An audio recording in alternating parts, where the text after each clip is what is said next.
Mm-hmm. Welcome back, mortals. It is I, the Grim Roller, here once again to play D&D with my good friends Bard, Tips, and Coffee. Say hello, everyone. Hello. Hello. Hello. Hello. We are playing Curse of Strahd, which I'll have appearing on my screen now. There we go, that's all working. Where we continue our adventure into episode 20 of this particular stream. 20 episodes so far. Isn't that crazy? Mm. Yes. Right, nearly a half a Yes, year. doesn't feel Wow. that way. Wow. Yeah.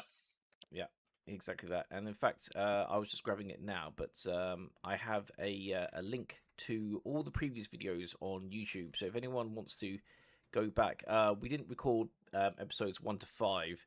This because we had a different friend at the time who wasn't so keen to be streamed. But we've had a bit of shuffle. Coffee came in, doing a fantastic job.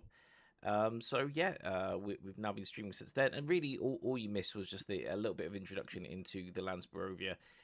Really, the story started in episode 6 inside of the Death House, which is just a great location. So I'm posting a link on that now. So if anyone's on stream watching, you can go and find that and start watching from the very beginning.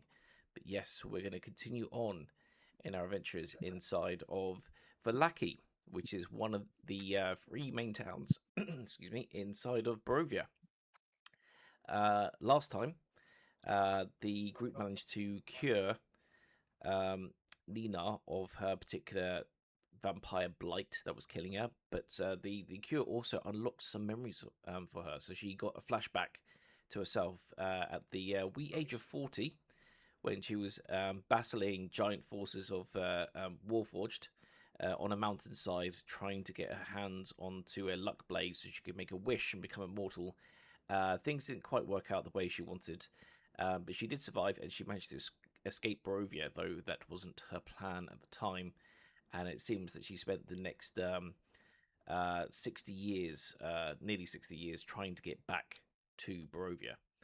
And that is basically our kind of idea of timelines going on here. But part of the memory that she got back is that the Watchter family, who she befriended, one of the members. These are a group of nobles that live in Vallaki, and they are a group that have been pro Strahd. They've been good friends with Strahd and Strahd's kind of wives and such for multiple generations. And so the as a group kind of went over to her house because her ancestor, this particular Lady Fiona Watcher, her father had his life saved by Nina because she gave him a very powerful health amulet that saved him at the last minute, and it's been held on in the family some time afterwards. So with that memory, the group went to the house wanting to get the jewel back, and Lady Fiona explained that she would be happy to give it back, but right now it's been used to keep her husband alive. Her husband has a malady that she's hoping Strahd can help cure, and she was willing to give it back to the group as soon as they could find a cure for her husband. The group didn't like that, and they decided to do a surprise attack on her, where all of them, apart from Loon, who probably would have jumped in the fight if it hadn't been just a frail old woman, everyone ganged up and stabbed her and ripped her to shreds inside of her own living room. And that is the main events that happened. But of course, doing such an action, what of course will wake reactions. One of them being Ernest Larnack, who some of you might be able to see through a window. I know that some of you will also find it hard to see him at the moment. Just a reminder that he's there. This is someone that was staying inside of the study, and they were they had a locked door. They hadn't made it clear that they were there. They were just in another room, and as soon as the fight started, the guy rushed out to try and save Lady Fiona, but was too late. Also, Lady Fiona's guard, who really should have stayed in the room, he had left to get cupcakes from the cook to everyone's east. And so he just left the room when Nina put a chair against the door, preventing him to come out and protect his lady. but he is still inside of the kitchen right now, banging on the door, trying to get out to save the lady, not knowing that she's already dead. So a lot of events happened here as you guys have arrived at the Watcher house. So yes, as we're now at this point, do you guys have any questions before we get back into it and you decide what you're going to do about Ernest and everyone else in this? So just to house? confirm, the only besides the guy that ran out, has our attack been noted by anyone in the house? So the chef and the guard are aware, though they're trapped behind a locked door at the moment, in the other side of the house. And Ernest is the only one that's Over here. physically seen. Yeah, behind that door Okay. that's Nina locked. And the only other person that's physically seen her dead is Ernest. And rather than fight, he jumped out a window and ran a few feet outside. And Beautiful. with that, it is now we're going to put turn orders in place. So if everyone wants to roll initiative, Ernest will be last in this list no matter what, because he kind of had a little move. So yeah, please roll your initiatives.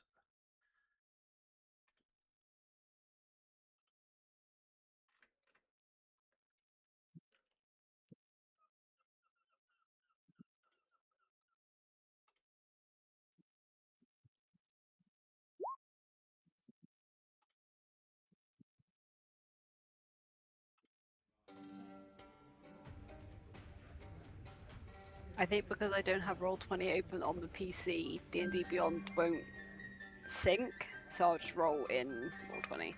Totally understand that. I've started some new Do you have music. a? Oh, carry on. Ooh, I like it. Do let me know if it's too loud, but carry on, Lynn. It's a little too loud. Yeah, I'll turn it down. Using different Does Nina have applications, right? any pluses to the initiative? Yeah, 3, but I think. Oh yeah, good point. So So you'd be 22. I'll roll for you, if you like. So Well, I can roll. I just forgot to do the plus. Yeah. So I'm going to add you to turn order, and if you let me know what you rolled, then I can add that. 22. 22, very good. All right, let's get that in descending order. All right, so it is Nina. I'm just going to move Nina you back to where you were. I think you were over here before. Yeah. This version of Floki's not in the room right now because he's a massive lion. So yeah, you were there. You get first turn order. Hey, can I see how far that other guy has got? Can you see where I'm pinging right now? Yes. Great. Yeah, it's like just on the edge of my vision. I see him now. Yeah. Okay, so if I move into the window. Yep. And then fire my crossbow bolt at him. Just before you get a chance to do that, he had a ready action set up. So he instead of sprinting, getting the full distance, he basically decided to watch the window and see if anyone appeared to be following him. He would throw a smoke bomb. So with the smoke bomb going down, it's still taking a little while for it to kind of appear. You're going to have disadvantage on this shot, but you can totally shoot at him with your crossbow. Okay. And then it's +3, so it would be 12. 12. Okay, with a 12, let me see his sheet. I believe you do probably hit him. It meets it, beats it. Nice. And then that is 4 damage, minimal damage. Cool. damage. So he gets shot as he's throwing the smoke bomb. It's still starting to kind of grow. Yes. Who's next on the list here? I have somehow lost the list. It's Loon. Yeah, the mine's list gone. disappeared Oh, for me too. Yeah, there it it just is. Sorry. vanished. I didn't make it go, but yes, Loon is next. Is this door locked to the north? To the north, it is not locked.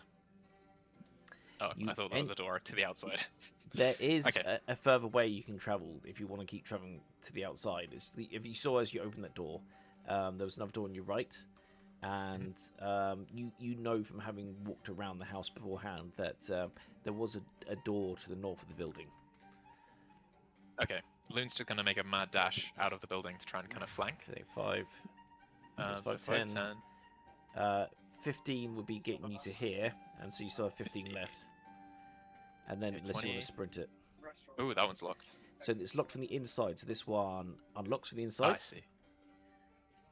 and you can look. You can burst open the doors. You see that there's a storage room full of barrels of wine and water. So you reached about 20 feet, 25. There. Alright, I'm gonna stop here. Okay. And ready in action. If I see anyone within range, I'm gonna shoot my crossbow. Sure thing.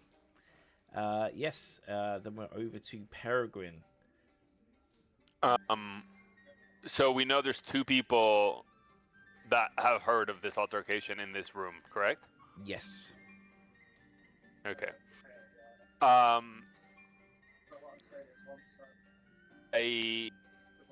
come here, close this door, and Lady Fiona opens, starts banging on this door. Yep. To the right. Is it locked on our end or on their end? It's on your end. There's a chair wedged against the door handle. Okay. In which case, I already start shrieking in her voice. Let me in, quick, quick! As I move the chair, and sort of let my way. Actually, 1 second. You can close the door. So just go back a second. Yeah. What is she wearing? Does she have a shawl or anything like that? Yes, she's wearing a very fine dress. She's kind of like a noble woman's dress. So it's like a high collar thing with lots of gold thread and things, and a skirt. Okay. Well, I reckon it will take me like at least a turn to take that off of her. Yeah. Because I reckon if I barge in wearing a man's clothing, the sort of the whole thing might sort of fall to pieces. They forced me to wear this man's clothes. Yeah. So I do start screaming in her voice, not loud enough that it'll make it up to the 2nd floor, but loud enough that it would be heard across the door. Yeah. Saying, "Quick, help me! Try to beat down the door. I'll do what I can from my end." And in the meantime, I'm actually leaving the chair in place, and I'm like stripping her down to try and like put her clothes over me. So hopefully by the start of the next turn. You're very skilled at this, at quick changing clothes. You've done it quite a number of times. And at undressing women. Yeah. You're like, Joey from Friends, where he can just like whip his hand and like one of the buttons. Yeah, with the hook. Undo. Yeah. Yeah. You do that. Like one hand you're taking off your shirt, the other hand you're taking off her shirt. Yeah. Okay. So that is your turn. Is kind of to get ready to change clothes. So we move over to Floki. Can Floki do anything? Yes, he can. He, you've never seen a lion smile, and it's quite unnerving as he sort of sees poor Loon and Nina sort of like flustered to try to like stop this man. Yes. And instead he like bolts towards the window, and he bursts through, and as he does, he like turns into Floki midair, sort of jumps through and lands on all 4s on the other side. So you're gonna become Floki once again. Well, yeah. Get that out of the way. Yeah. And as I do, and I'd have 15 temporary HP. My hands sink into the ground, sort of up to my wrists, and I start murmuring it's barely a language. It almost sounds like my tongue is sort of 2 plants scraping against each other. But every single plant within an 100-foot radius, which is like the whole map. Yep. Overgrows. I mean, no one's ever seen anything quite like it. Here, let me share the spell. Overgrowth, very nice. It is. It's not letting me share it. Why is that? Let me. What if I do? Oh, there we go. The spell channels vitality into plants. The casting time is you determine when the spell has the overgraph or enrichment effects below. Okay, so it's got two So different effects. I'm doing but I'm doing overgrowth. Yeah. So every single plant, except the areas that I choose not to have be affected by this, will overgrow such that it's like extra difficult terrain. Every square counts as 20 feet instead of 5 feet. Yeah. So basically, I'm gonna leave a little like passage from him to me that's ungrown. Yep. And then literally like everything else in this like garden just becomes this like monstrous thicket. The like pumpkin vines become bars almost. The carrots sort of like grow up to become these pillars, and it just becomes incredibly hard to go anywhere other than move sort of in our direction. I understand that. It will be the path itself doesn't have any greenery, so the paths areas won't have anything growing up them. But I will say the grass will become huge, kind of like that kind of tropical grass you have to chop through with machete to get through it. Yeah. And like you're saying, the plants will overgrow massively. So yeah, that is great. Okay, so that is what happens here. And I'll just sort of walk up to him. As I think as the lion, I would have had 50 feet of movement, I believe. Yeah. So I would have used until there 20. Yeah. And then I'll just use, sort of like the other half to get up to him. But that would have been my action. So I just sort of like menacingly walk up towards him. My eyes are completely green over. I look. Yeah. No one's ever quite seen me in this sort of like, hi, I've taken some catnip, but I'll let my turn there. Yes, you got some of the leftover characteristics of the line you just were. Great. All right, so we're over to Larnak, who threw a smoke bomb earlier that was starting to take over, but now has fully obscured the vision. So if I find that, here we go. So hide areas. Polygon. Oh, that did not work. Polygon again. Like this. So can you still see in this area that's gone completely dark? No. No, it is black to you. Okay, that's because the smoke cloud has fully immersed this. You do get an opportunity attack against him because you managed to get right up to him in this, but he's trying to escape in a particular direction, and he's full on sprinting now, trying to get through this forest. So normal movement is 30, but it's going to be 60. So you know that he can get at least 3 spaces, but you don't know where he particularly is going. Would you like to roll your attack? Yeah.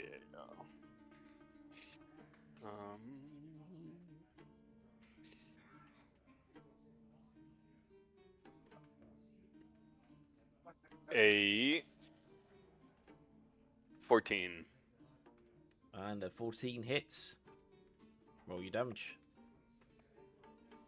Oh, minimum damage.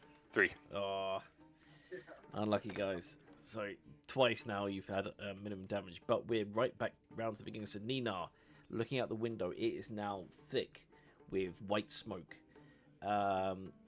So you have now an opportunity to run and maybe get to a position where you can block him.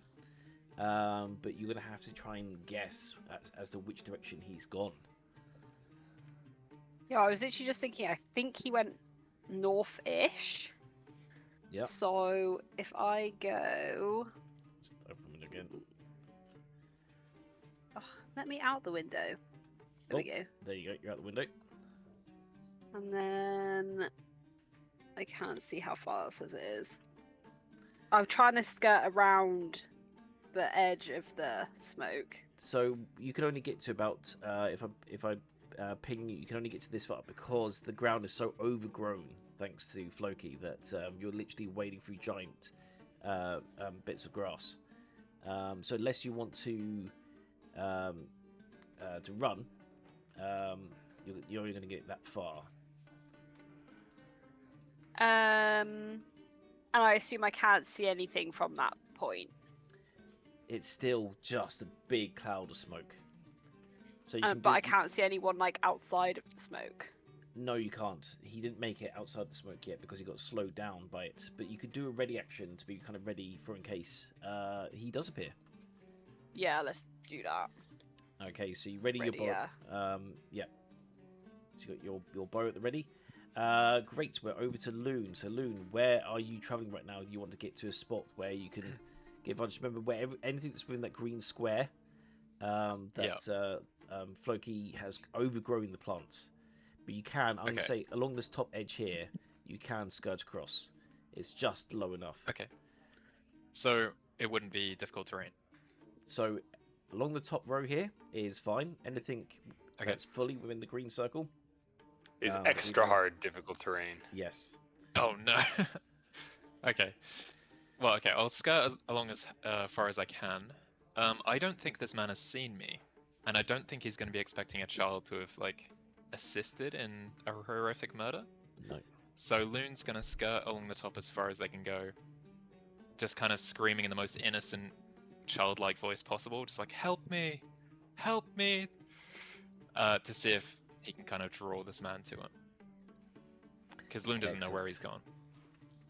So you just tell me when to stop, because I count this as 5, 10, that's 15, 5, 20. 10, 15. Yep, keep going. 20, 25, 30. And if you want to dash, you can keep going. So you're at 35 now. I think I'll ready the action, and this time if he gets within range, I'm going to whack him with my mace. Great. So if he gets within 5 feet, whack him. Great. And now it's over to Peregrine, who's had time to change his clothes. So make sure the door behind me is closed so they don't see. I haven't had time to move the body, so it's literally just like immediately on the other side of the door. But I open the door. For some reason I can't see anything into the room. I don't know if you've changed. Well, this is it was locked. setting. Now it's unlocked. Oh, the door is. Oh, there we go. Yep. Very strange. As soon as I see this guard, I just fling myself onto him. I say, we must hunker down in this room. There's too many of them.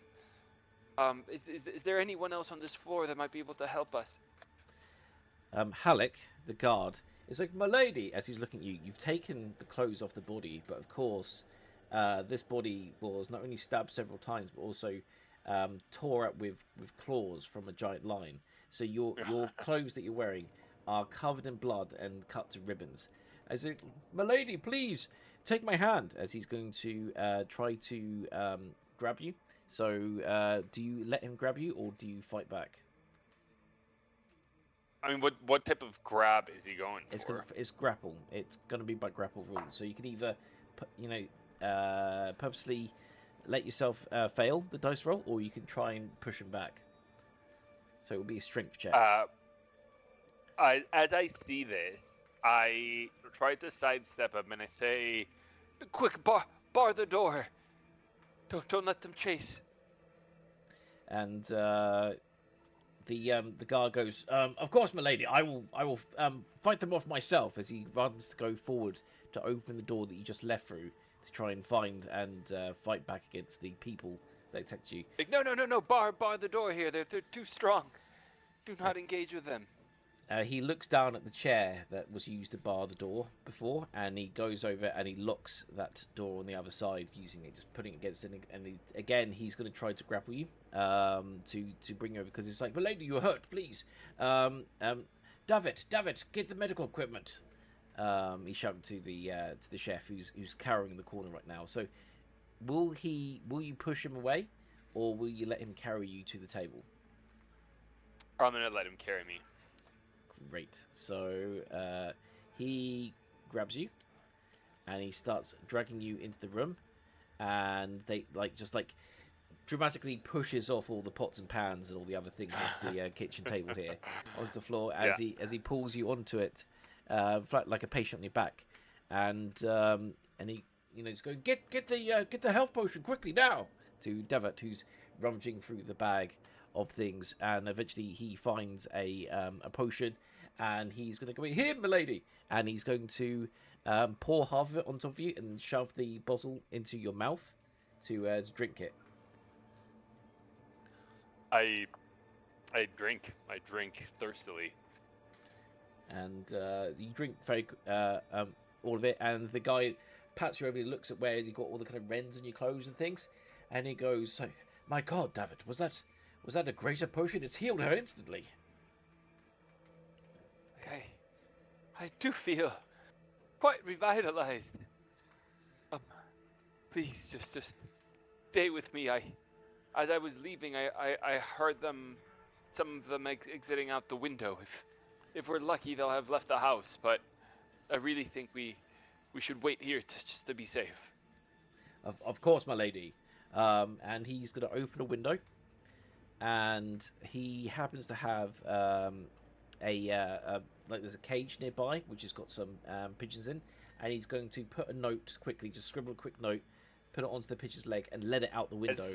If I may, I don't know if I have time to sort of interrupt this from happening. You totally have time to interrupt this. This is just his intention. I sort of see it happening and pull out both of my swords as he's got his back torn to me, and I just sort of go ham on him, ignoring the other guy.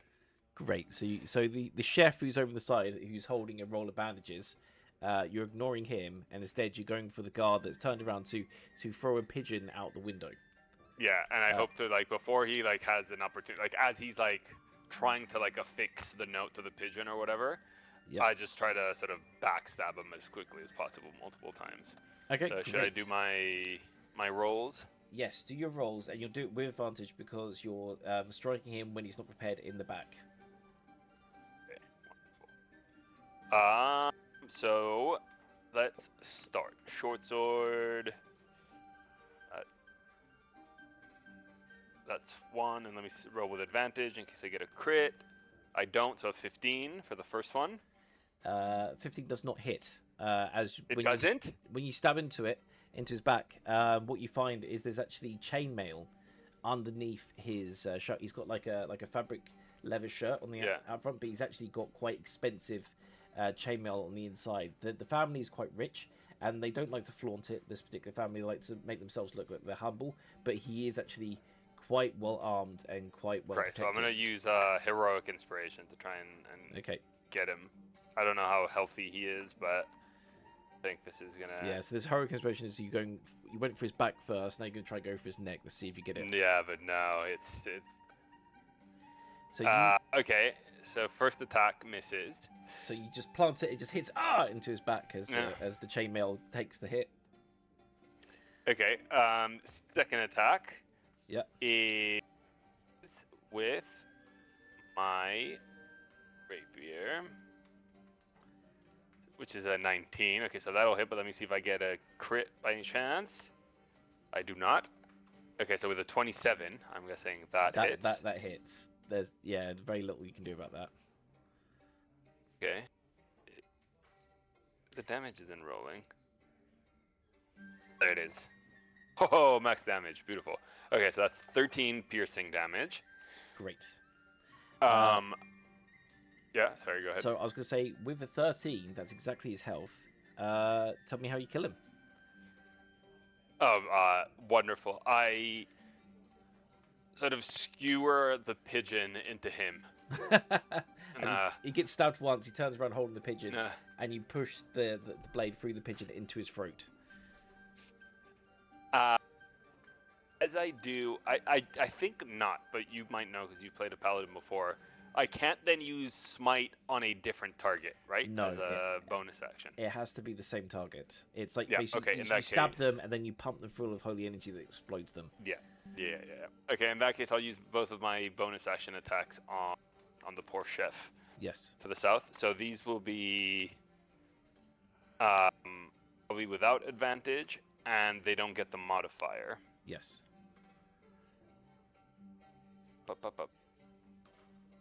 So it is a 15, the first 15 one. hits, Okay, I'll tell you what the damage is because it's just a 3. kills him. Poor guy. So So I pull out the sword with a pigeon still sort of stuck to it. Yeah. And then I just like stab this guy a couple times in the chest as he like slumps down on the wall, just not understanding why his mistress has turned on him. He slumps down, looking up at you, like not understanding what's going on. His adrenaline is so high he doesn't even feel the pain. But he looks down at his chest. He's like, "Oh God, that's not good." And then he starts to try to wrap the bandages he's holding around his chest as he slowly runs out of blood and then falls sideways, sliding down the wall and then dying on the floor in the kitchen. And then Lady Fiona spits on the ground and says, "That's what happens to the followers of the Devil Strahd." And I'll sort of start methodically collecting the corpses. And if there's a pantry or anything like that, I'll stick them in there. Good place, but I guess you'll find it. You can look around for a place. There's a couple of good spots you can leave bodies, but I'll let you investigate the house to find those. Okay. In that case, that'll be my turn. Great go there, Peregrine. So Floki now, and Floki, if you can't see him because he's in the shadows, yeah, he's right there. So if you can kind of click on the shadows in that spot. Yeah, I've got him. And... Have I heard? Because presumably it's quite noisy to get through this thicket. Have I heard the direction of travel of this guy? Would you like to roll a perception check? Yeah, I would love to. And in fact, I'll use. Let me check actually if it's an action or not. Because if it is an action, then I won't do it. But it is the Wild Hunt, so shifting is a bonus action. So I'm going to use... No, I'm not, because I might need to shapeshift. Okay, I'm just going to do a perception. A 23. A 23. With a 23, you know his exact position is here from the sound. Jesus, he's gone quite far. Yes, he did a full dash inside this very obscure place that you've made for him. Okay, I will turn back into the lion. Okay. And so I'm going to bring the lion there, and then your lion, and I'll push 50. I think. Let me double check, but I'm pretty sure it has 50 movement extras. Yep. Lion has a speed of 50. Yeah. So can you move him? I can't actually like see the lion or where I am. So can you move me? If you click on the lion now, you should be able to click on him. Yeah. So I'll sort of get as. Yeah. So stop there. That is exactly where you need to be. You're on top of him now in the darkness. Okay. And I will sort of multi-attack him. Yep. Which is a d20 plus 6. So 19 to hit. 19 hits. And it is an 8 plus d8 plus 4. Jesus, another minimum damage. Yeah. So 5 damage. 5 damage, yep.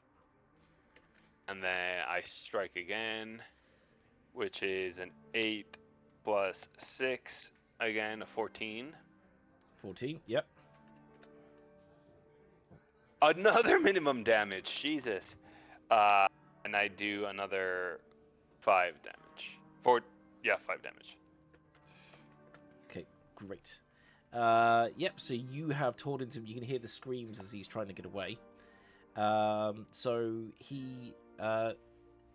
you're inside this cloud at the moment, and you've just finished your go. There's nothing else you do, I assume. I know that'll be it. Yeah.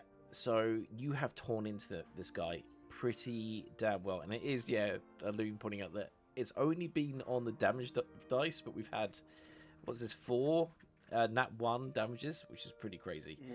Definitely need to go to the jail. This guy is pretty torn up, but he's doing everything he can to get outside. So he's taking the disengage action. It is so it's 10, 15, 20, and he is going to make it out. What you realise, Floki, as you get out of the cloud, is that you're not that far away where there's currently a procession happening outside. And Ernest, being the clever guy he is, he pulls out a hood, wraps it around himself to cover up the kind of the bloody wounds on him, as he then disappears amongst the crowd outside. A lot of people scream out in shock as they see a tiger popping out. I'm going to reveal everything now, so reveal full page. As they see a lion jumping out of this big smoke cloud next to the house. But other than people being wary, they don't react. They're just kind of like looking over towards the guards that are positioned up and down the road here.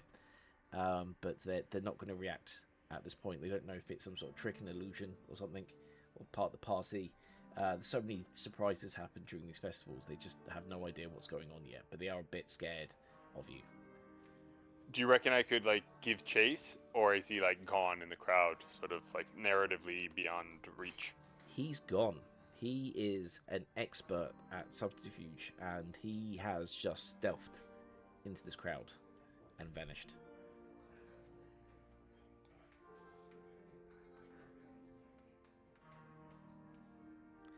In that case, I turn back. Let me read real quick this plant spell. Can I because it's not concentration, which then I wonder, can I undo the effects, or is it just sort of permanent? It might be permanent. I think it's permanent. You've chosen the area, and you just have to crawl. Because if it was concentration, like entangle, I can just bring that down. Yeah. But I feel like I've just sort of like permanently sort of like ruined the grounds of this mansion. But it becomes sort of like in Sleeping Beauty, that like final scene with all the like thorns and stuff around the castle. It is a jungle out there, but the jungle is actually quite good. It is covering up all the blood stains from the damage you've done, and also kind of covering the windows, so you can enter back in the house, and you've got, at least on that side of the building, a lot of cover. So yeah, there's no initiative anymore. You guys can choose what to do. You can freely move around the house as you go looking for that health amulet. You can also get rid of the bodies if you wish to. Yeah, so Nina, you look at that window. You can open that window now. You don't have to worry about spooking anyone, so you can pop in through the window. Yeah, but that's just the same room we've already been in, isn't it? That one. This is a different room. So you're right now. You're in the study, rather than the living room. And Floki, may I investigate the room as a whole? Yes, you can. So let me get the details up of that room. Let's see. Do you want an investigation roll? Yes, please. 19. 19. That is excellent. That is one higher than you needed. From basically popping back in, you can look around. You can see there are a lot of glass cabinets. The room contains several items of value, including a golden goblet worth 250 gold. I'll copy all these into the notes. Jesus. But it's fucking Nina, so she's gonna pocket that shit. Yes. So you got a crystal wine decanter, 250 gold again.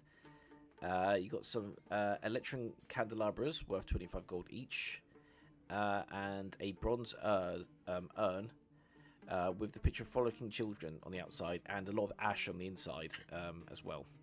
So I'll just copy that in here. Okay, I won't take the urn, but I'll take everything else, and I'll stitch like a little bag to put the crystal thing in, so that I don't break it. That is fine. Yeah, you can put it in the bag. So there you go. There's the details. You can copy those in. So remember, it's 4 of those electron candelabras. But yeah, you found some good loot in this house that you can steal straight away. Yeah, the urn I will leave in its place. So yeah, the urn, I'm going to make it visible here. So change layer to token. So you can see it right there. Putting the urn back down, you do notice on the back of it It does have the name of your friend from 50 years ago. So I'll get Okay, the well, name. in that case, I'll open the lid and stick one of my knitting needles in and give it a little root around. See if it like catches on any, rings or anything else that may have been on his person when he was cremated. Yeah, totally fine. Do you want to roll another investigation check for Amazing. Watcher's urn? Yeah. Oh, fuck, 5. 5. You find nothing in that urn. Yeah. Just ash. Just you get a lot of your dead friend's ashes onto your hands. Alright, let me roll for how angry I am at this. I'm very angry, You're very so I'm angry. gonna Oh tip my it out. Oh my, Onto we're the the floor. worst people in the world. Yeah. Yeah, it's been quite a change of emotion. I do wonder if Strahd's influence has finally started to get to you guys. As you do just dump your good friend from 50 years ago out onto the floor everywhere. Yeah, well, I'm now remembering how close I was and to you immortality and fuming. Yes, but he helped you. He kind of like gave you the way. It wasn't his He'll fault. understand. He's dead and probably reincarnated by now. I don't think he does. And you do kind of like really stomp some of that ash into the carpet. It's not coming out. Yes. So that's what you do, Nina. To investigate the room. Very good. I see that Loon, you have But come there's back. still nothing in the ashes. No. Like, no. even now they're tipped out. Okay. No, they didn't keep a very expensive, very powerful health amulet in the jar with the ashes. They might have done. They might have done. Is the fire on? It is. There's a fireplace on at the moment. Can I like carefully scoop some ashes out of the fire Yes. and put them in the urn? Yeah, you got that little kind of like metal troll thing that you kind of like use to pick it up, and you put it in there. It's got a few chunks of wood and things, but you top it back up again. Yeah. I'll Okay. give it a little pat and see. Tell me where the amulet is. The ashes say nothing. Shocking.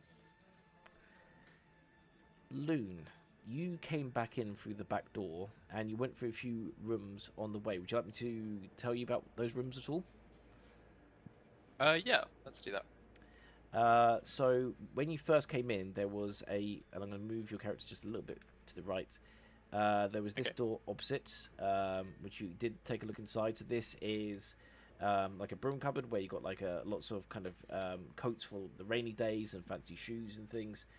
In all, if you went and took those clothes and you sold them, you'd probably make about 10 gold because they're quite fancy. She had quite high quality clothing. Yes, that's what you can see for the doorway in there. You haven't investigated to check if there's anything in pockets or anything, and if you can do if you wish. I mean, at this point, I feel like Loon considers that petty cash. Like, we're, Yes. you're what we stole from that castle is... You're rich. You also opened... I think my perspective has changed. Understandably. You also had a look in this room on the way back. So this is the storeroom. And what you can smell in the room is that there's wine in these caskets. Not all the caskets. It just seems to be the two to yourself having a strong smell of red wine coming from them. Obviously, she, again, rich, she could afford to buy the good wine. You also notice that when you press against the top barrels, they have the liquid in them, but it doesn't smell like wine. Oh. So, does any of this appeal to Loon? Because Loon didn't particularly like the lager he had before. Understandable. This is red wine, though. In fact, looking at the barrels, you can see that it's called Red Dragon Crush, which you know is like the more expensive wine from the inn you're staying at. This is the top shelf red wine. Loon's had a bit of that before. Yes, they're too heavy for you to carry, but you could always pour out a glass or two for yourself. Do they have like a tap in them? I can't remember what it's called. Exactly, they have a little kind of cork you pop out and put like a thing in it, pumps the liquid out. And then you've got the same for like the water barrels above. The boxes to your right are mostly empty now. It seems that some new bed clothes are bought. If you opened up one of them, it still has some kind of cotton fabrics inside of it, but they're otherwise empty now, and they're about the right size. If you folded the body up well enough, you could probably fit a body in there. Oh, Good to know. that's lovely. Yeah.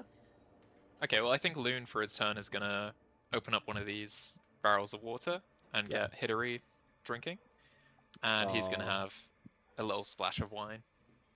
Tree himself.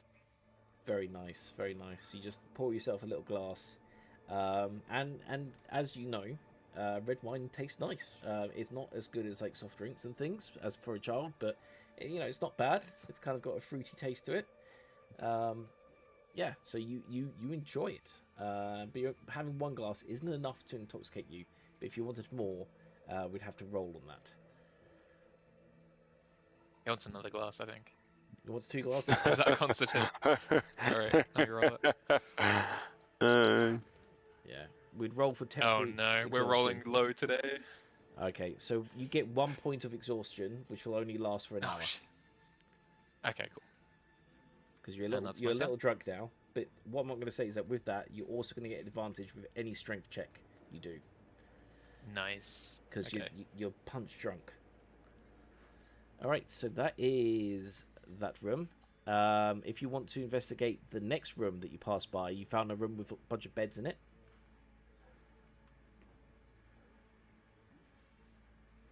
So most of you can't see it. You can move your piece around if you wish to look at what Luna's seeing. But yeah, you go into this. It is the guest room. I'm just finding the details for that. The guest room. This is also, you can see 2 of the beds already been used. It's obvious that the servants of the house tend to sometimes use these beds when they're working and they have to stay the night, but otherwise they have homes of their own. But these are the guest rooms with a few boxes in there, and I would just save you the time that if you did investigate and open those up, you would find that they just contain maids' clothes, which I know Nina might like, but none of them Okay. fit you. None of them fit you. No. Even though I tried them on. I 'cause was had only all that trying to wine. blend in. Totally, you could have got a good Thingy job at this house. house. You know, they were open for like a new maid, but instead you murdered the lady. Yes, Luna, unless you want to do anything else, I think that's a good time for you, and we can move on to what Peregrine's going to do with his bodies all over the floor. That's me done. Okay, Peregrine, you're next. What are you going to do about those bodies? So I'm quickly gonna sort of go out and open this door over here, which I think was the one that, and it does look pantry-ish. Is that right? Or like a closet? My screen has crashed, so I'm just reloading it. But if it was the one to the north and left, then yes, it's Yes. pantry. Yeah, I've got it back now. Okay. Yes. There's a pantry. So it's got a bunch of food supplies in there. A broom that does not attack you immediately, like it does in some places. And various cutlery and other things. So yes, that room you could put the bodies in there, next to the food, or as you've now got the door to the north open to you can see there's 4 boxes, which are just the right size to stuff a body. Oh, wonderful. I definitely do that instead then. So you Take the wanna boxes and sort of methodically stuff them into them. anything yeah. else you're going to do with the bodies beforehand? I mean, I'll search them for any sort of valuables that they might have. Yeah, sure. Knickknacks. So yes, you search through their gear. First of all, I'm going in the reverse order of the ones that you killed. So you're going to start with David, the chef.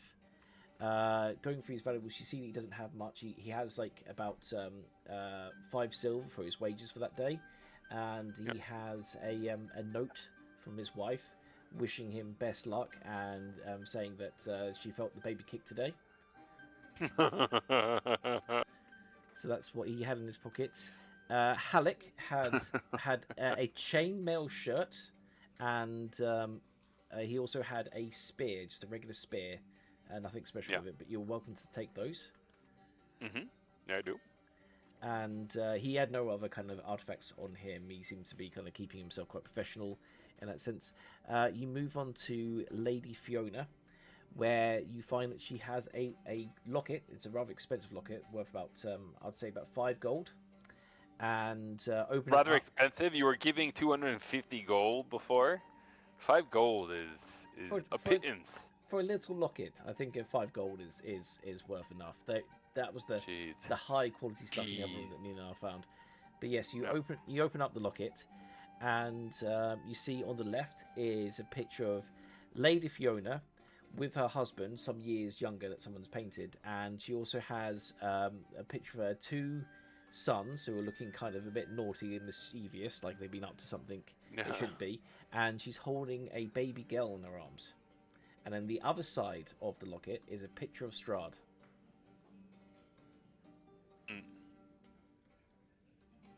Okay. Yep. Anything else? That is all they had on them, other than the ripped clothes that she was wearing. Yeah. So I'll sort of unceremoniously shove them into the boxes, with the respect that followers of Strahd are owed, which is none. And I make sure to sort of stick the boxes sort of in the far off corner, maybe put a couple other things on top of them, so no one accidentally pries them open. Yes. Sounds good. And I feel like we'll sort of deal with that at a later time.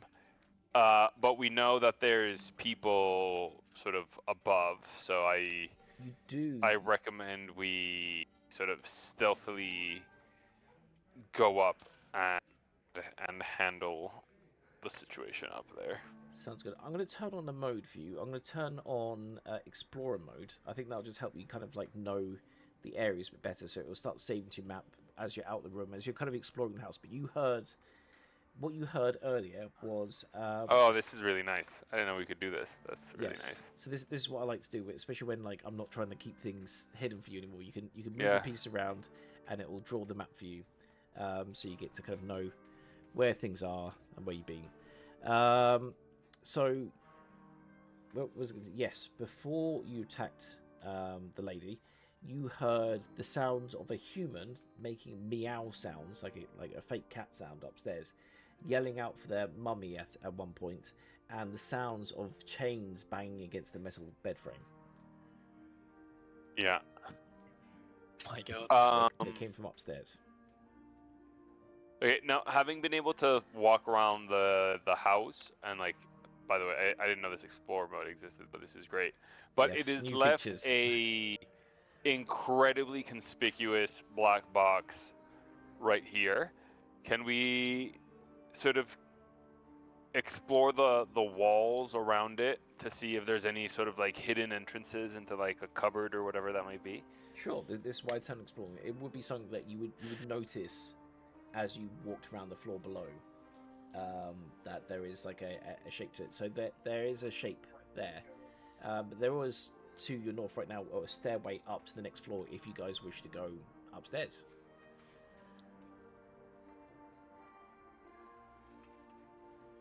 You think we've fully explored downstairs otherwise? You've explored the first I floor. mean, Yes. There's one more dark room for me, which is this little cupboard here, which I assume is like a closet or something. I'll save you time. I'll open the door now.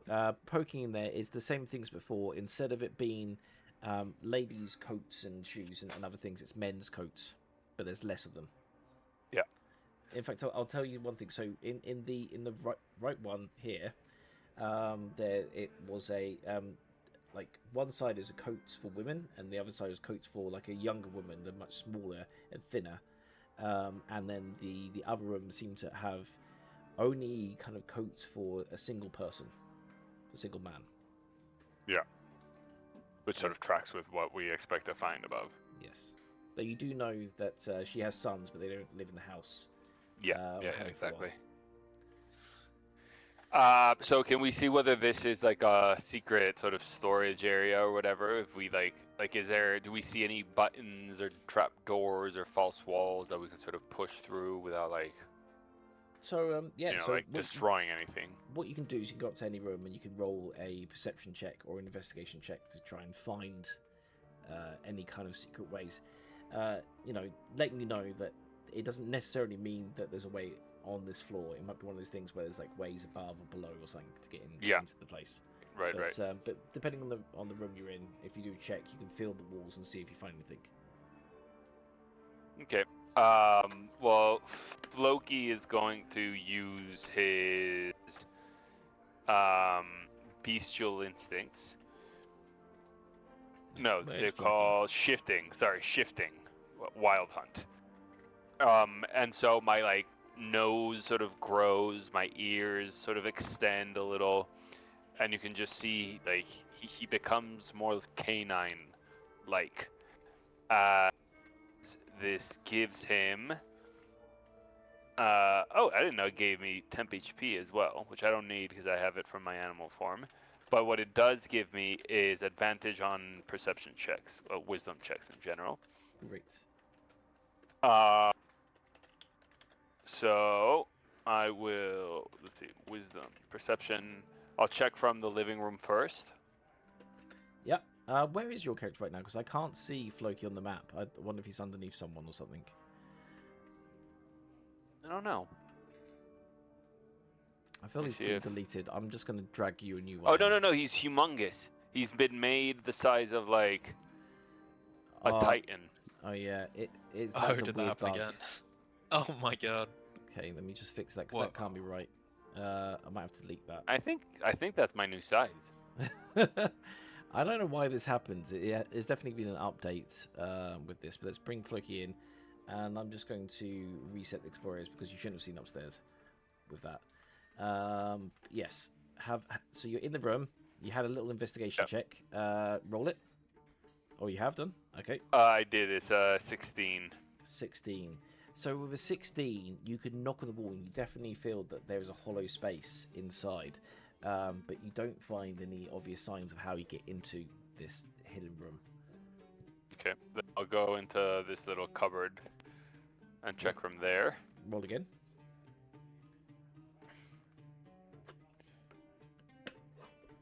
A 17.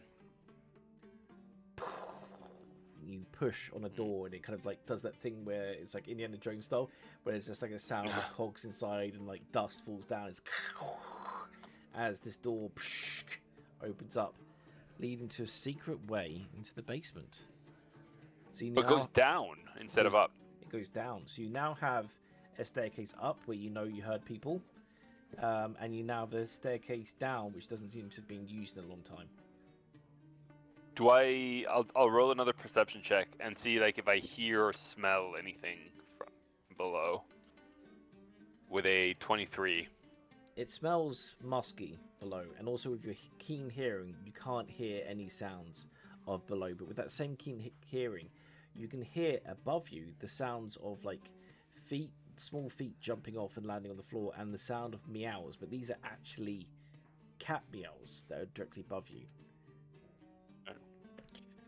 I will tell the others. I am a little hesitant to take too much time and we lose control of the situation, so that they should head up and I'll sort of scout the basement. You're splitting up the party. Excellent. All right. Well, yes. I reckon it won't take long to explore the basement. Sure. Famous last words. Everyone decide where they're going to go. Who's going to go up and who's going to go down, and then I'll move you to those floors. Well, I think Hidary is definitely going to go up, regardless of what Loon does. Yes. Going after the sound of cats. Yeah. Lady Fiona's going up. Sure thing. I think Loon will go down. Okay. And Lady Fiona's going to be wearing one of the whatever fresh clothes she can find in this closet. The outdoor clothes that Lady Fiona That's fine. worn. Yeah. Yeah, much better than than the torn, bloodied rags I'm wearing. Exactly. It was exposing a little bit too much nipple, honestly, at this point. So quite wise to change. So yes, you're wearing those clothes now. I will move you to the floor. So it was Nina that said she wanted to go downstairs, and yeah, Loon's coming with me, right? Oh yeah. Is Loon? So Loon's coming downstairs as well with Floki. So it's only Peregrine that's going upstairs with Hidari. Oh shit. Okay. if that's the case, I'm just checking with you guys. Yep. Think so. I've lost Loon now. He's vanished for me. Why did people keep disappearing? Loon's vanished for me as well. Have you become massive? It's definitely a bug that's Possibly. happening. Did you move me upstairs? I did not move you upstairs. I think I found you. I'm deleting you. And I'm putting you back in. This is definitely been an update that they have messed up. So let's just bring Loon downstairs. So you're all three of you downstairs now. And Hidari and Peregrine are heading... Why are there upstairs. beds in the basement? I don't like this. Yeah, so feel free to move your characters around as you explore. Oh, it's so dark down here as well. You do have torches you can pull out. Yeah. Oh, That's true. dark How do I get my vision. torch I- out? I hadn't noticed. Oh, If you yeah, go yeah. to the on the right of Roll20, there's On the like right? on the right there's a little book. It's the third icon, Oh yeah. and you should have a wood torch that you can just drag on there. Oh, I just drag it out. Yeah. And put it where you like and you can control it. Should we still be in explorer mode? For this Yes. spot? So you can Okay, cool. basically, you're all having your turn simultaneously. So I'm going to go through in stages. So we'll do the downstairs group first. As you make your way down, is there anything you're doing as you're walking down those steps? I mean, Peregrine is. I mean, Floki's still in his wild hunt mode, so he's just like extra. Like he's like hyper stimulated, smelling, hearing, looking. Yeah, he's sort of like a who's like hounds that the police use. Like he's just like in hyper perception mode. Make sure like he can see everything in the room, that they don't get ambushed. But he's just like exploring, sniffing, hearing, touching. Totally. So he would have been able to smell. If I move you back again 1 second, he would have been able to smell the or see with his keen senses the tripwire that is on the bottom of the stairs. Oh no. And no one rolled perception, but you do get to see it. So before Loon gets there, you get a chance to shout it if you choose to. Yeah, of course. You get to watch Loon. Yeah. Blow themselves up. In So- 4K. Loon, because you get a shout up, because Floku's been extra prepared, you get advantage on this dexterity save to not put your foot okay. through the wire. Oh, that's pretty good. Let's see if I get better. Oh, I Oh, didn't get crit. better. Elemental crit and one. Yes, very good that you had advantage if that bottom one had happened. You managed to stop just in time, as the wire is basically like the wire has sliced through a little bit of your trouser leg, and it's sliced in half. One of your leg hairs, just one of your leg hairs that was just poking directly out, has been split down the middle by this piece of razor wire. That if you'd taken a full step through it, your foot would have come off. Not again. I'm so glad I didn't bring Hidari down here. Holy shit. Yes, you would have had a Wow. sausage dog after that. So yes, the wire is there. Okay. Choose to do it as you wish.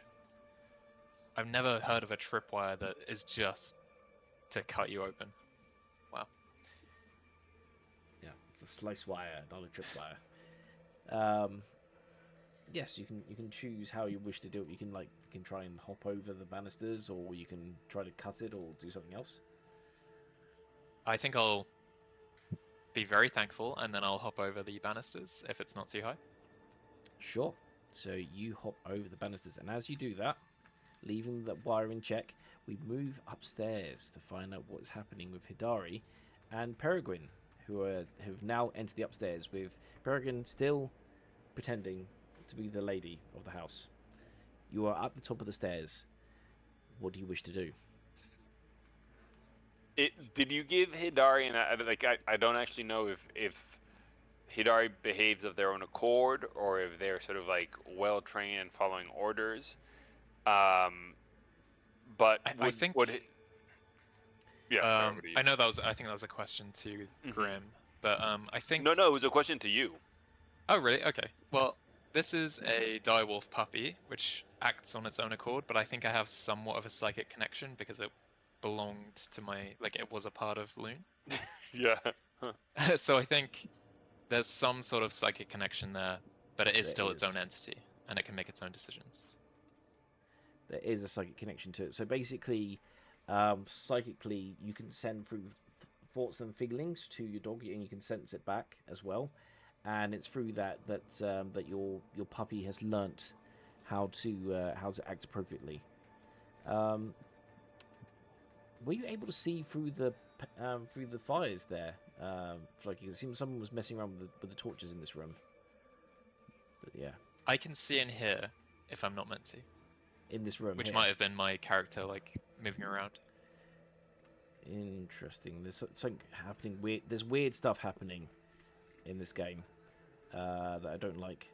But yes, we're going to carry on Peregrine. So I assume you're upstairs. So Peregrine and Hidari, you're upstairs. The dog is behaving very well. It is looking up to this female Peregrine for advice on what to do, but it is otherwise being quiet.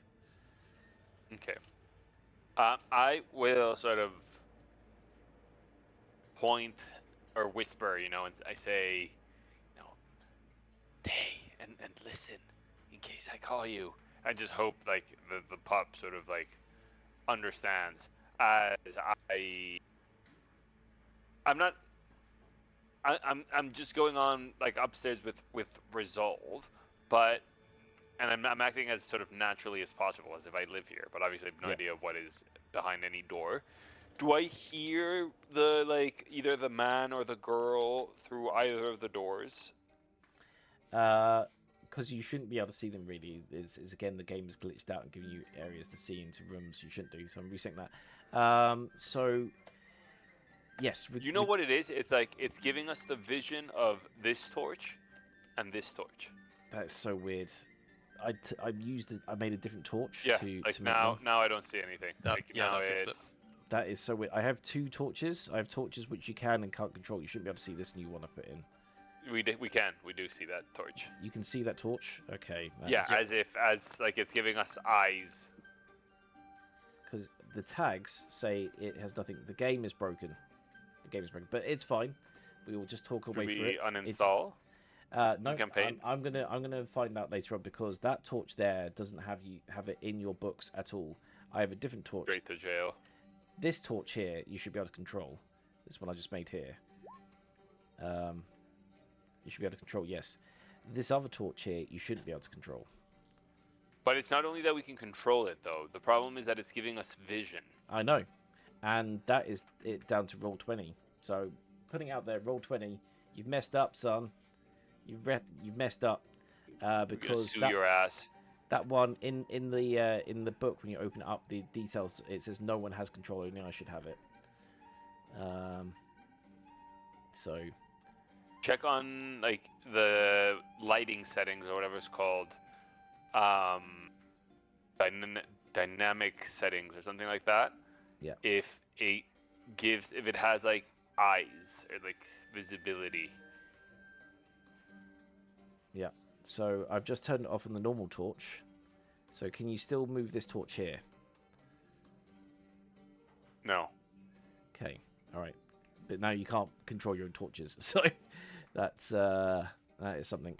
But yes. Okay. So we're gonna just reset it. So. Oh, okay. Let's carry on. It's ruining a bit the surprises, but yes, there is a door that you can see right here where you can hear the sounds of a woman inside of it whimpering. What do you wish to do? I open the door. Open the door. There is a terrified looking maid there that is huddled in the corner. She looks up and she's like, Lady Fiona, you're okay. I heard you scream downstairs. I thought we were under attack by monsters. Oh, thank God you're okay. And she gets up to come over and give you a hug. I sort of act naturally. I don't know her personality and how she would be reacting. So I just let her hug me and don't especially sort of hug her back. But I say, Ah, yes, it was quite frightening. There was some ruffians. They broke into the house, but worry not. It's settled now. How are you? And she said, "Oh, I'm okay. It was quite terrifying. I didn't know what to do. There were no locks on these doors. I had no way to protect myself. But I'm so glad you're okay. I mean, I don't know what we'd do if anything happened to you." There. It's okay. It's okay. Do you think everyone else is okay? She goes, I don't know. I haven't checked on the master while or your daughter. She's going through a particular bad episode right now. I just had to lock the door. But maybe we should check on everyone. Make sure no one else was attacked by whatever that was that happened. I say yes. Come with me. Go check on them. I would caution everyone on not going downstairs for the time being. We're making sure that these ruffians don't come back, but I rather we stay up here for the time being. Well, I'll make sure we have food sent up. Oh, thank God. Okay. Well, I'll check on the master first. He can't defend himself. And she moves past. Her name is Amaltha. I'll get the name. It's an interesting one from the book, but that is what it is. That is her name. As she moves past, and she goes, "Oh, what a cute little direwolf!"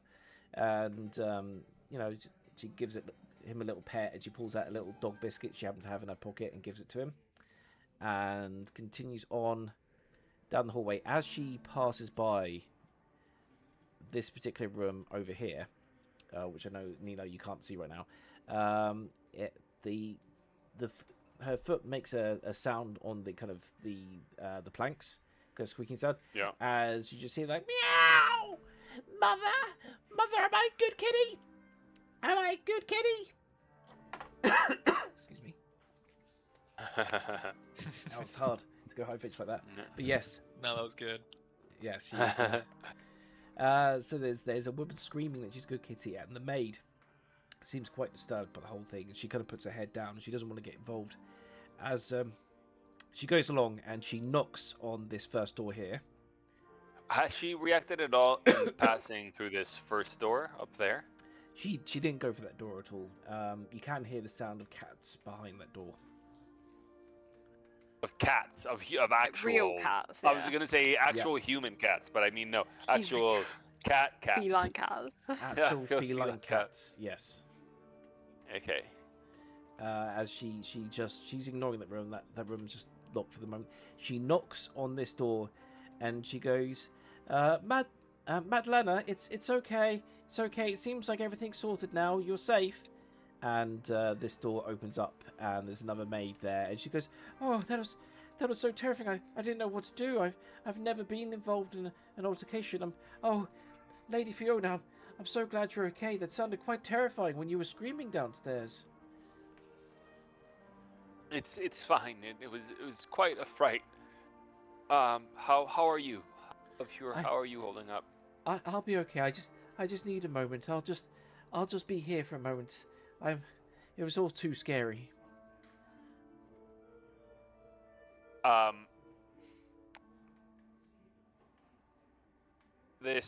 sort of give way for Amalthea to sort of keep checking on everyone.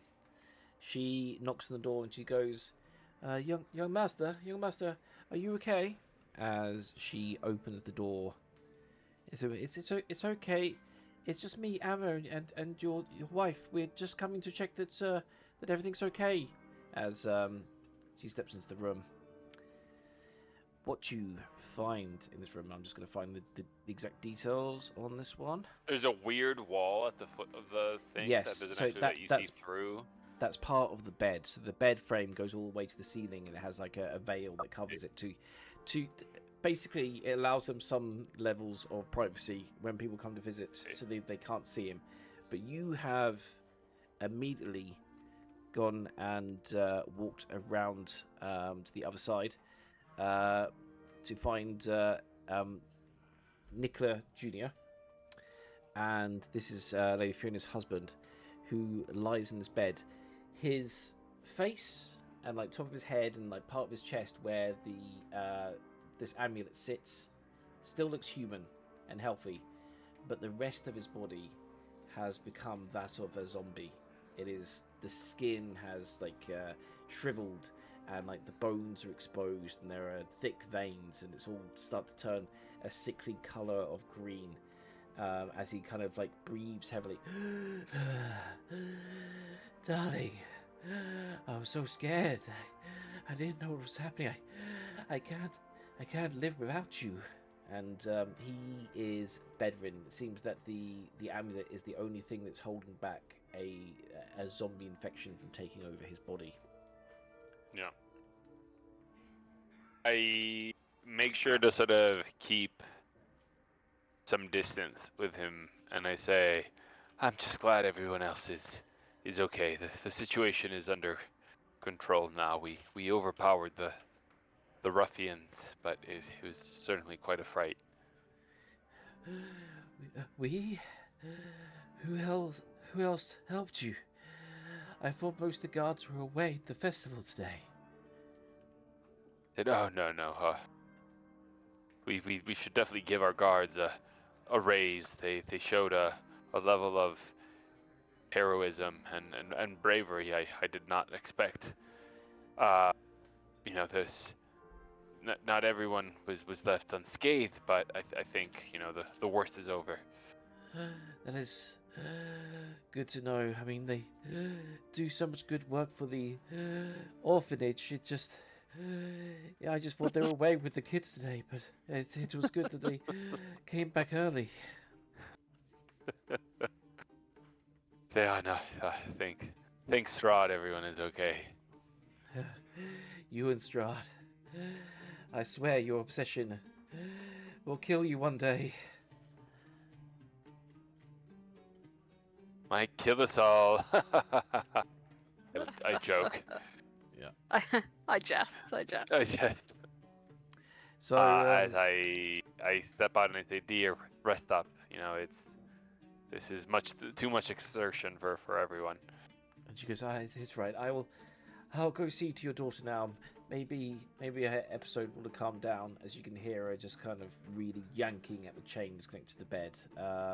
From this position, you do get a chance to see into the room as she goes. Yeah.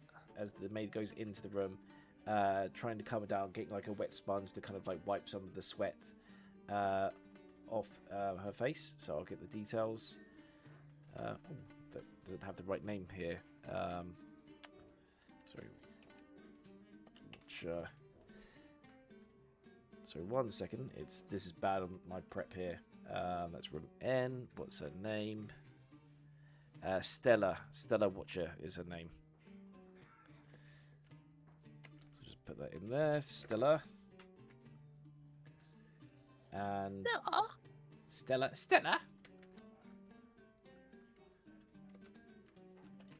Okay. Why is this not? Why is nothing working today in Roll20? Stella Watcher's details. Okay. Token save. Good. All right, now I can get her name to appear. All right, Stella Watcher is there. Stella Watcher. She appears to be a young woman, maybe 16 years old. The only thing she's wearing is like a long white linen shirt, which has been soiled. She's obviously peed herself while she's been kind of strapped to the bed. It's covered in sweat stains as she's kind of wrestling against the chains that connect to the wall. As she goes, am I a good kitty, mother? Am I a good kitty? Am I a good enough kitty for the Vlakovich family now? Am I good enough for their son, the Baronet? Now is he gonna let me go now? So, Yes. mention the Baronet, the son of the Burgomaster. The guy that we know. You haven't met the Vlakovich family yet, who are the Baromaster family. Oh, sorry, have been I for was the last thinking of the 100 years. other burgomasters from the first place. Yes, this is the Burgomaster of this town. Sorry, I missed that. My wife was asking me a question. Who has she mentioned? Shut up, woman. So Stella Watcher is basically she's wild with kind of the things she's talking about, but she's particularly talking about is she being a good enough kitty yet? Yeah, I heard that bit. But then she mentioned someone. So the baronet, as you've heard in town, is the name of the son of the burgomaster, because he's known as the Baron, and his son is known as the Baronet, and he's quite like a slimy individual as far as you've heard. And she seems to be obsessively talking about this man, about being a good enough kitty for him, and that if he's a good enough kitty, he'll let her go. I say, you're the best kitty, my dear, the best kitty. As I step out, as you say that, Amalith is like, what are you saying? You don't. That will make it only worse. I look at her, one of these looks of, like, let it go. She's having too bad a day, and I make sure to look a little bit shook from everything we've lived today. The maid is looking you quite strangely. From having said that, she goes back to treating Stella, who's now becoming worse. She stopped trying to say anything in like a human language, and she's just hissing and meowing. As you pull, I sort of urge the maid out, and sort of close the door behind her, and then I tell both of the maids in the hallway. I wasn't gonna say this so as not to scare you, but these ruffians that broke into the house, they used some type of magic that it addled us. It confused us. They kept changing their appearance, and even our own staff seemed quite confused by the end of it. So although we managed to sort of overpower them, I'm afraid that our own staff and perhaps even myself are somewhat confused. I'm gonna ask something of you, please. What was the name of the guy, or the description of the guy that did make it out and ran into the crowd? Yes, his name. I'm just finding now. His name is Ernst Larnack. Yeah. Say, Ernst specifically seemed quite addled by the experience. I fear one of the people that attacked managed to cast some type of confounding spell on him. I'll ask both of you to go out and try to find him, bring him back, and reassure him and anyone he might have spoken with that everything is okay. We managed to take these sort of bandits down. Clearly, there were some vagrants came into town and saw how fine our house was, and then wanted to take advantage of us. But everything is okay. So please go spread the word and tell everyone that these confounding magical vagrants have been dealt with. And hope to sort of spread, in case this man has sort of like told the others that we've killed Lady Fiona, that the two maids will be able to sort of provide some type of like alibi. That wasn't the case. I understand. Can you roll a performance check to see how well you give the speech as the lady when you're like saying, oh, and if he says something about being murdered by someone that can change bodies, it didn't happen. Just so that. Could it be a persuasion rather than performance, or would it be performance? It will be a performance check because you're pretending to be someone right now. Okay. I will roll with the special ability. with luck, because actually, I realize that I should only really use my special ability when my lucks have run out, since luck is sort of like it's 0. more guaranteed. Yeah. So feat and luck gives me advantage when I roll a d20. So here goes nothing. A 7, so hopefully a 12. With a 12, the women find it suspicious, but they decide to. So Magdala goes forward. She goes, I'll go out and I'll go fetch Ernst and see what's happening. I'm sure he'll be at the church if he's not here. And Melitha, you must stay here and look after Stella. She looks quite unwell. I say no. It's important that both of you go. And they go. Well, I'm very worried about. I'm very worried about Ernst. Neither of us can leave Stella alone at the moment. I mean, in the state I'll she's in. take care of her. I am her mother after all.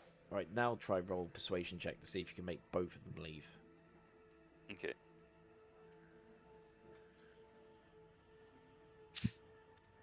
A 14, and I'll use another luck just to boost it in case. For it to go like even higher. A 25.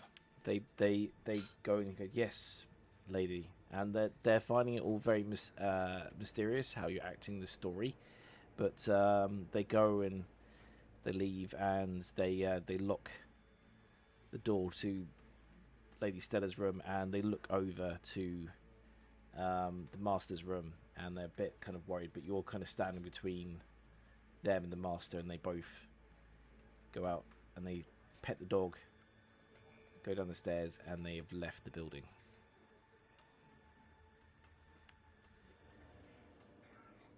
Cool. Do you want to go back to the basement? Yes. I was just thinking, like, from the basement, would we have heard the footsteps from above of them leaving?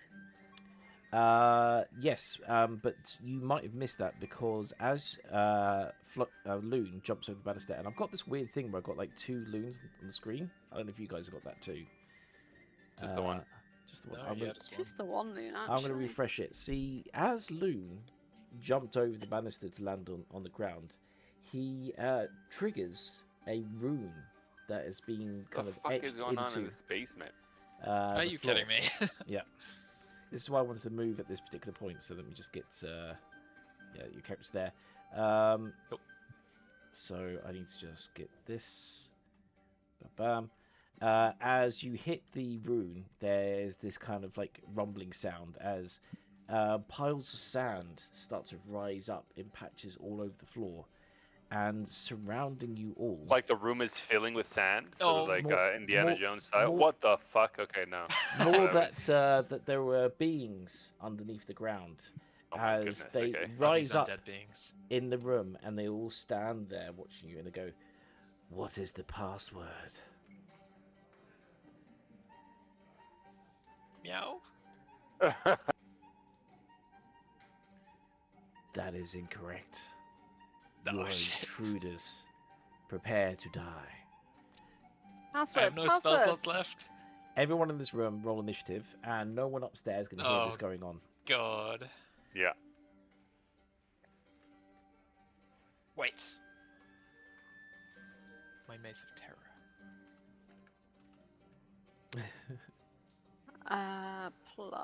+3. 7 for me. Okay, I'm going to add you. Wrong one. A turn order. You get a 7.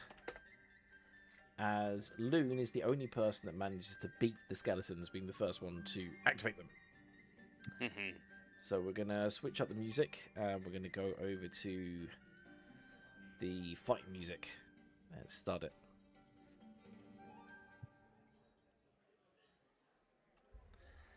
Okay, so Loon, you are now surrounded by several undead. They seem to be undead guards that have been placed here.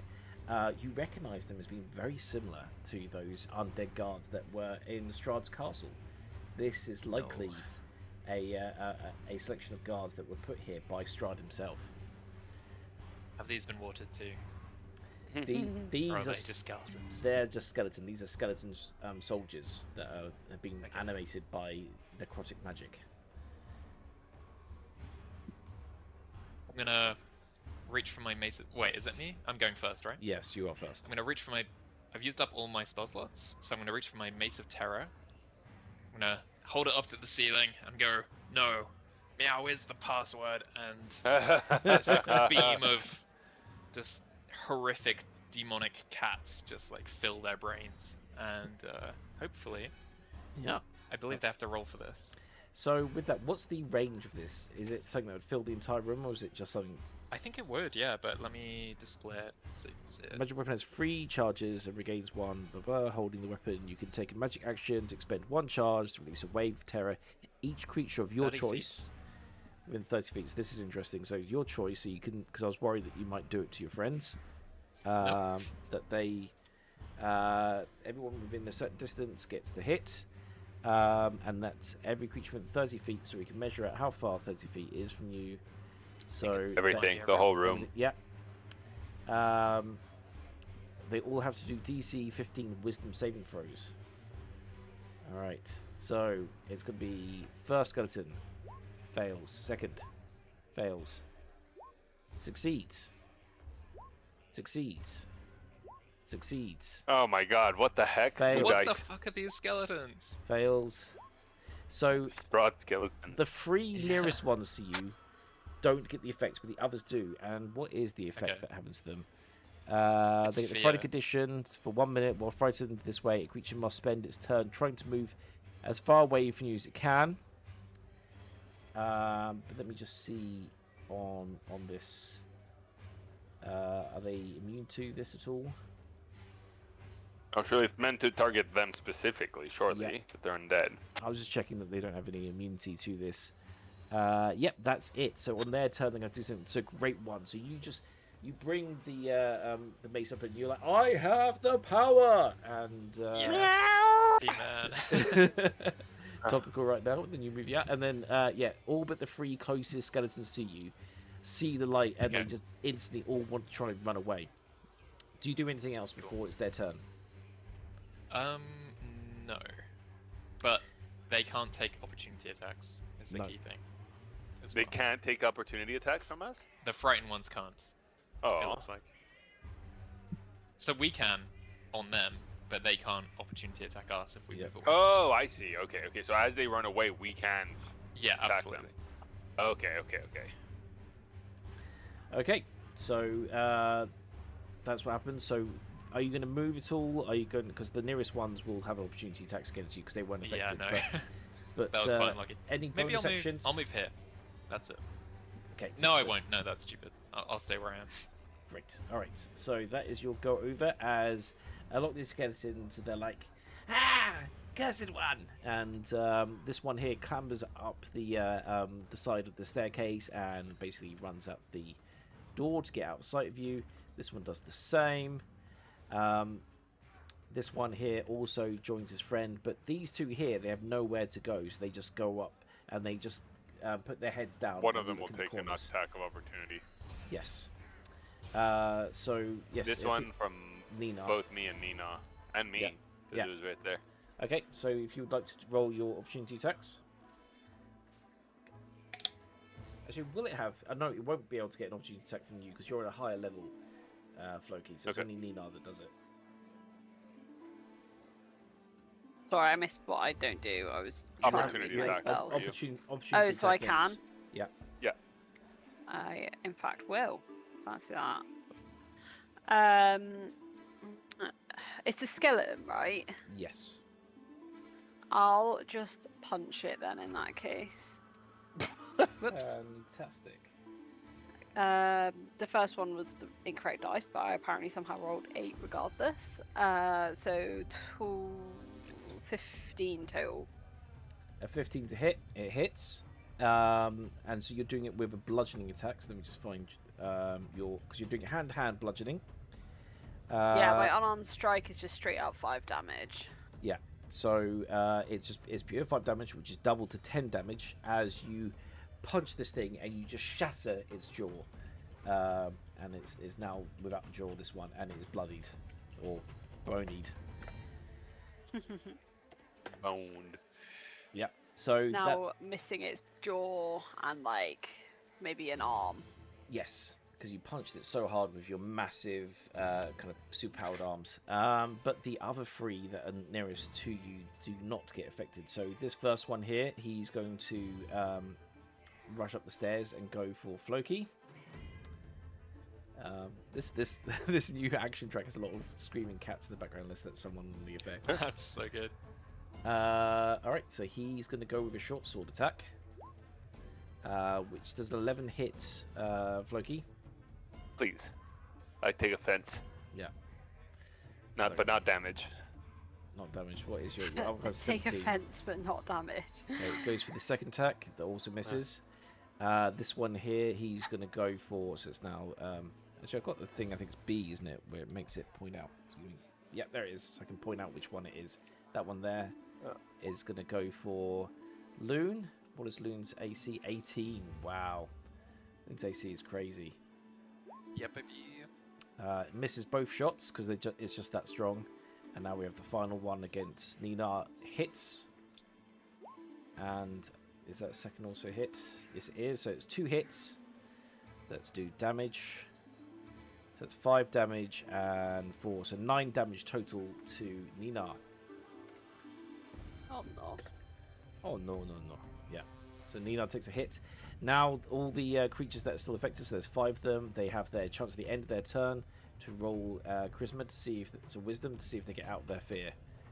So fail, succeeds, fails, fails, fails. So only one of them manages to get out of their fear, and it's at the end of the turn, isn't it? I just want to check. At the end of the turn, yeah.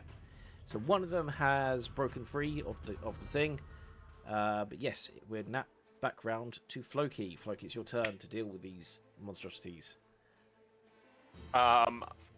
Floki starts howling like a wild animal, and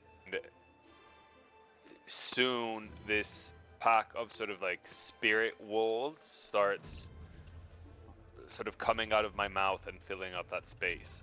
Yeah. And anything within 10 feet of it, any baddies within 10 feet, which is all of them, are affected by conjure animals, which means they need to do dex saving throws or take 23 damage. Alright, so let me just get to the thing. What is the dex saving throw they need to do?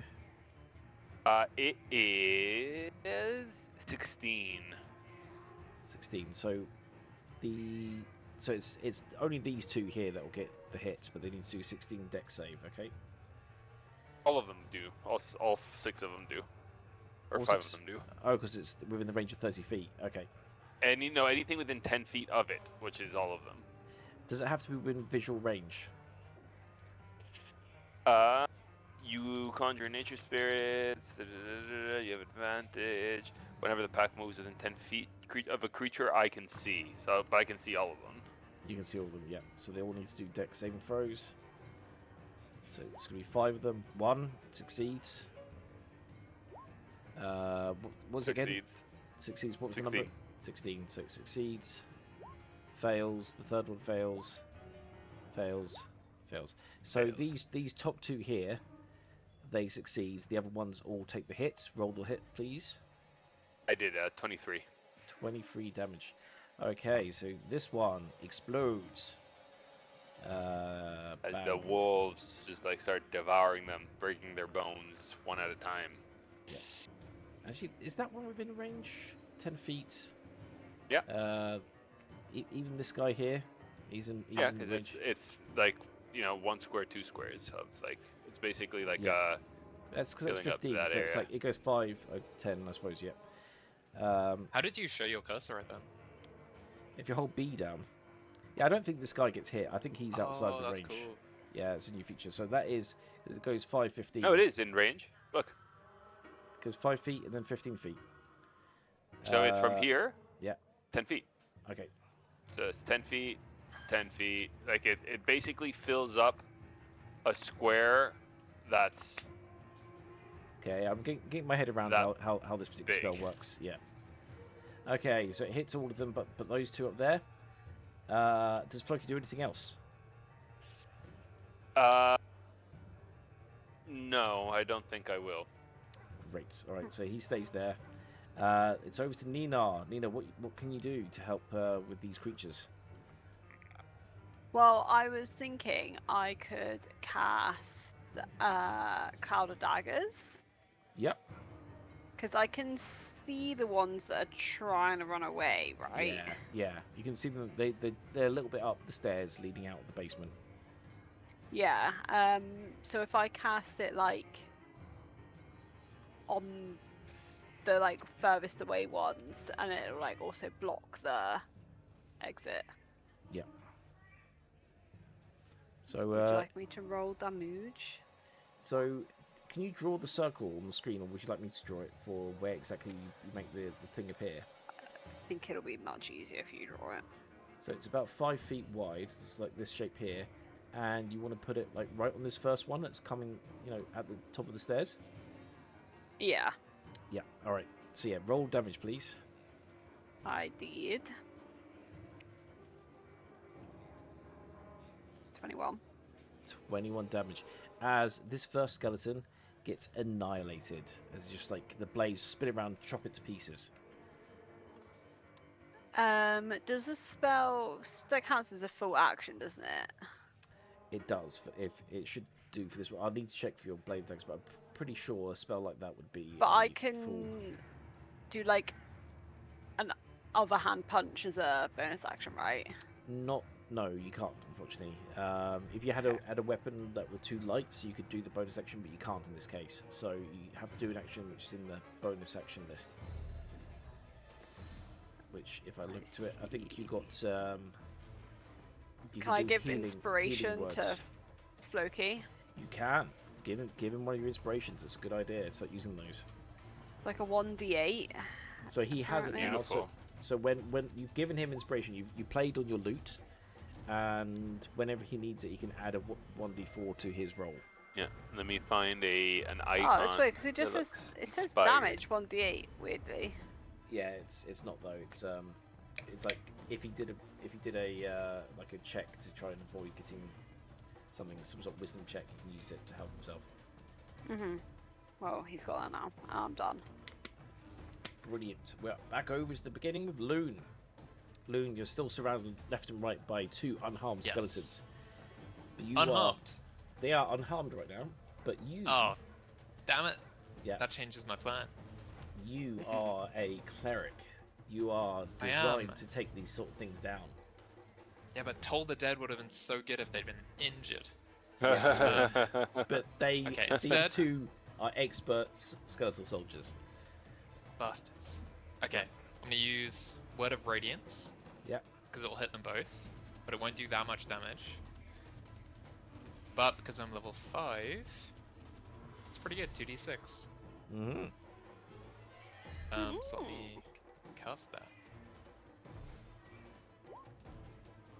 It's a Constitution 15 save. Constitution 15 save, alright. So is it just one of them or both of them? Both of them. And I think it beats it, so I think that guy takes the damage. So he saves from it, but the other one doesn't. So one of them gets hit. Oh, is it not meets it, beats it? Oh no, I see. Yeah. No, I beat it, right? Don't I? They meet it because they rolled the Constitution save, so they managed to beat But your. when you have like a AC of 15 and someone rolls a 15, they get. So to it's hit. whoever. If you are attacking, if you meet their armor class, you hit them. But if they need to do a save against it, okay. if they meet the difficulty, Like whoever they is the beat one it. doing the roll, right? Exactly. Yeah, See. you have the benefit of the roll. Oh, okay. I didn't know that. That makes sense. I hit one of them at least. Yes. Tell me which one you hit. Well, tell me which one failed the throw. Okay, yeah. This one on the right here. He's the one that failed the roll right here. Yeah, screw So that guy. He takes roll- 10 radiant damage. 10 radiant damage, which let's see, That's right. Their weakness to radiance, they don't. These particular skeletons do not have weakness to radiance. They just take just the 10 damage. He is boned. Yeah, but he's taking damage now. He the has. fool. Yeah. He's calcified. All right, so that's your go with. That's my go. All right, so we then pop over to the skeletons go. So one of them's already escaped the kind of bounds of its thing, and he's going to use a secret tunnel to pop back out of the wall to fight Nina, because he knows the kind of ways around here. So he's going to go in with an attack on Nina. Oh wait, as soon as he does, Yeah. he needs to make a dex saving throw, as he's now within range of the thing. So it's as soon as you come back into range of this thing. God, the spell's bad. It says, yeah, it's like the bread and butter of the druid. Like it's like our fireball. I'm just gonna have to think about how to rebalance this. Otherwise, you're just gonna walk through enemies. You have to be much more. Right. So he beats it. So it doesn't get him, but he goes for one attack which fails against Nina, and then he goes for the other one. 16. What's Nina's 15? So it beats. Yeah, that hits. And it's going to do another 7 piercing damage to Nina. Oof. But I guess the way to beat it is to break my concentration. So focus attacks on Floki. But they're not always in the position. But this one is going to try. He's going to go for. But your armor class, of course, is very good as well. So it's going to be hard for him to do it. But he goes for short attack.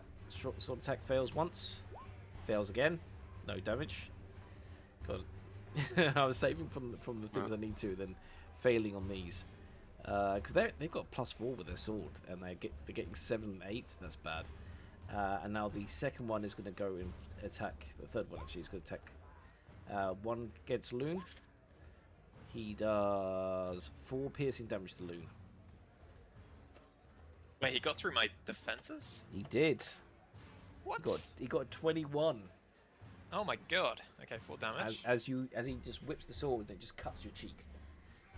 But that is the skeleton's mostly done. Then one of them needs to do.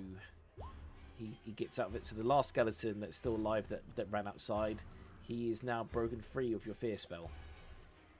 As we move back over to Floki, who I'm sure is going to finish them all off. I think the other thing with it is like it's my highest level spell, obviously, and like right now I'm out of like 3rd level spells. Yes. So it's also about, like you did in the previous day, if you whittle us down with multiple encounters per day, like this might help with one encounter, but obviously like it's not something you can reproduce over multiple encounters. That's definitely something I've just talking outside the table here, like watching Branley Mulligan's kind of videos and other ones. They talk about that. It's like, don't give your players opportunities for long rests. Have them feel strong at the start and have them feel fear by the end of it. That's the way to play. Yeah. So yes, that's the way it's going. But Floki, of course, had the spell. He's already wiped out most of the skeletons with it. It's your turn. Are both of these skeletons is either damaged, I guess? Only one, because I can use B now to do this. Yeah, this one here on the right, he's been hurt. Okay.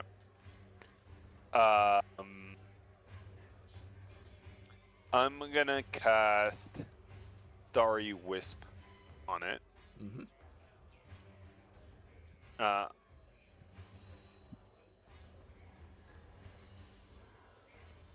Which is a 20 to hit. 20 hits.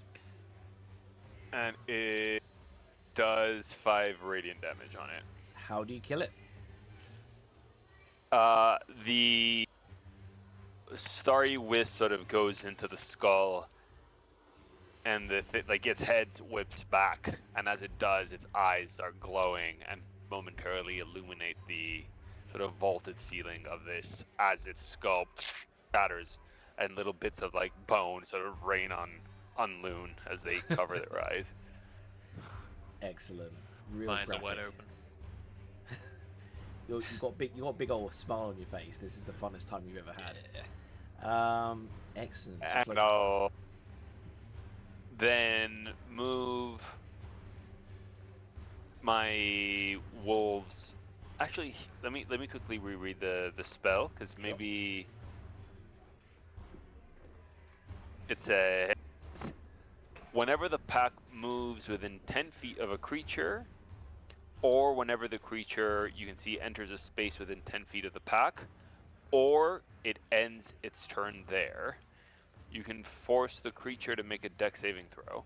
So my question, I'll look it up now. I don't know for like Yep. the sake of expediency. If I move the pack 5 feet north, Mm-hmm. whether that counts as the pack entering the area of effect, or if once they've rolled, then we need to wait for the end of their turn for it to re-affect them.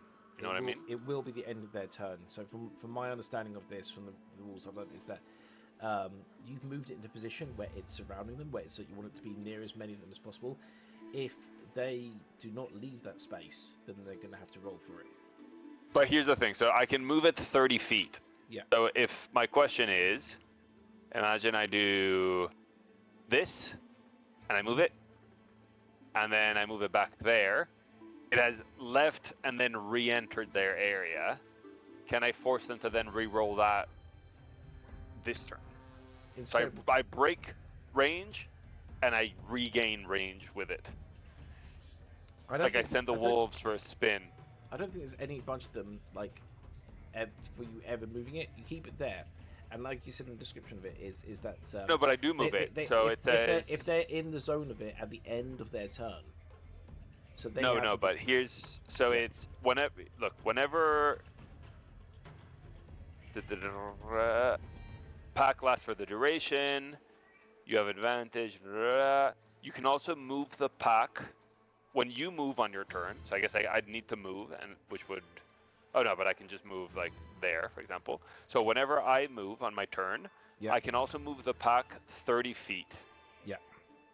And so my question is, I take a step back. I then move the pack 15 feet away.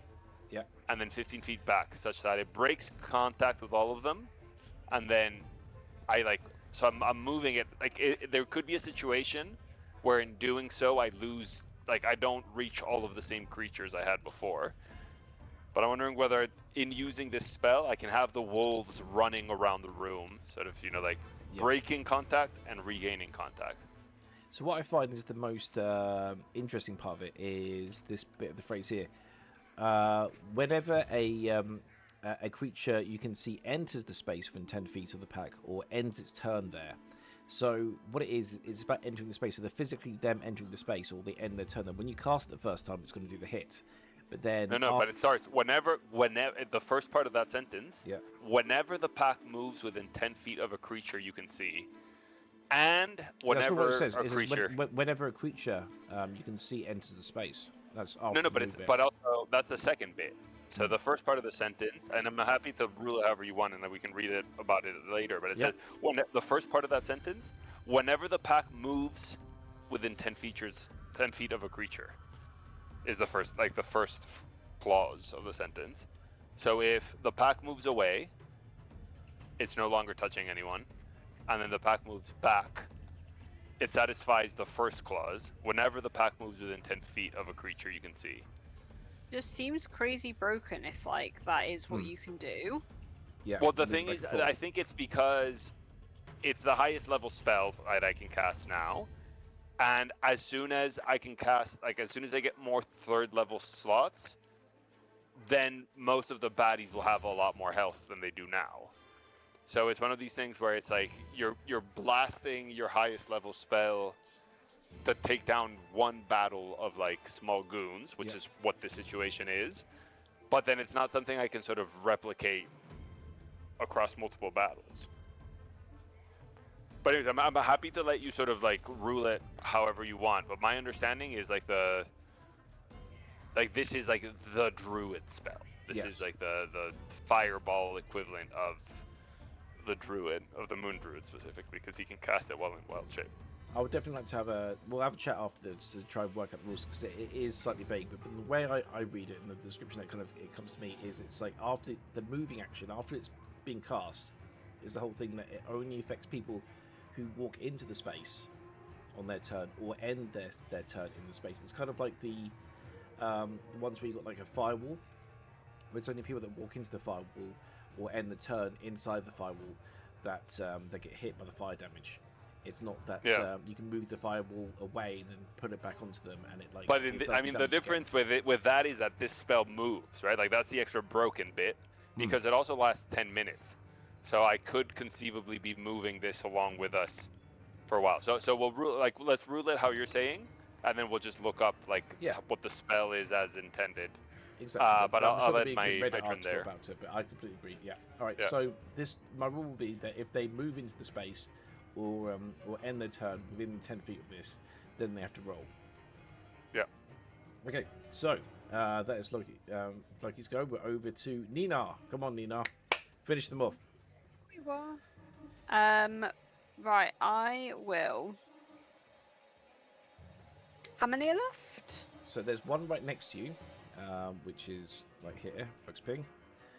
And then you've got another one that's still up here that's doing well, and there's one more in the walls scuttling around. So there's Okay, three yeah, I total. thought there was more than I could see.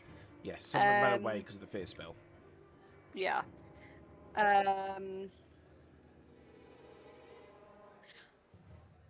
I think I'm just gonna punch the one right in front of me, just Do it. out of anger more than anything, I guess. 25. Hits. And then I guess 10 damage if it's double for bludgeoning. So he's boned as well, but he's still up and kicking. I can't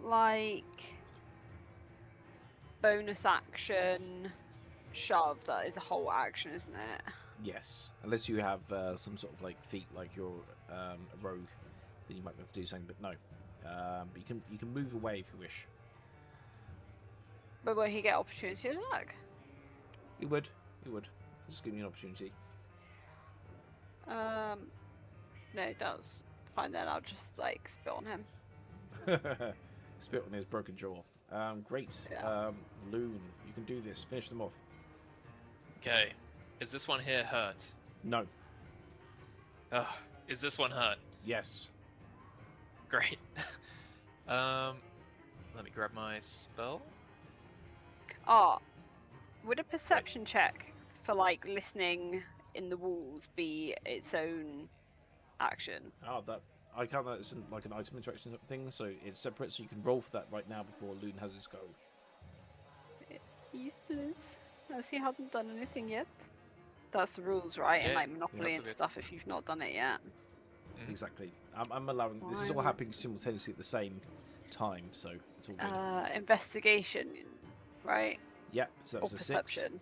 6. So you 10 if it's +4. So you can hear scuttling the walls. You can't tell where it's coming from, but you know that something's going to be bursting out of the wall again. Okay. I was no help. So Loon, you're going to go for one of them. Yes, this one. This one. Do you have to move up It close is taking damage to do it? Nope. I can do it from far away, 60 feet. Ooh, nice. So, I'll display this spell. Totally and dead. I believe that is 2d12. It is. Let's see it. Pretty good. Not unhappy with that. Tell me how you rip this thing apart. I just lock eyes with it. It doesn't have eyes, but lock sockets. Yep. And in its head, it's as if its skull is a bell, and it hears this Dolores, is that the word? I don't know, but it hears this intense ringing in its head, and then its skull just explodes, and it falls to the floor. Fantastic. As it just stands there, and as it's dying, it's the thing is cracking through it, and it goes, "The password was Strahd is love," and then explodes into a big pile of dust. It's meow now, bitch. Leaving. Okay, so I assume you don't do any bonus actions or move. Nope, that's me done. So we're going over to the skeletons round. So yes, the last skeleton pops in through a wall over here. It then has to do the roll against Floki's attack because it's popped into range. Which one? It was a dexterity saving throw, I believe. Yeah, 16. It succeeds. As this one pops in, and it's going straight for Nina. And goes for 1, crit. Okay. No, no. So this is going to be whatever this damage is plus 8. So that is 7 plus 8 is 15. So 15. Oh my god, I'm on 14. Oof. Are you on 14? I'm You down. should be lower than that. You were down. Lower You're than down. that. I was trying to remember what you were on originally. So you're down, are you? Yeah, I was on like. Ooh.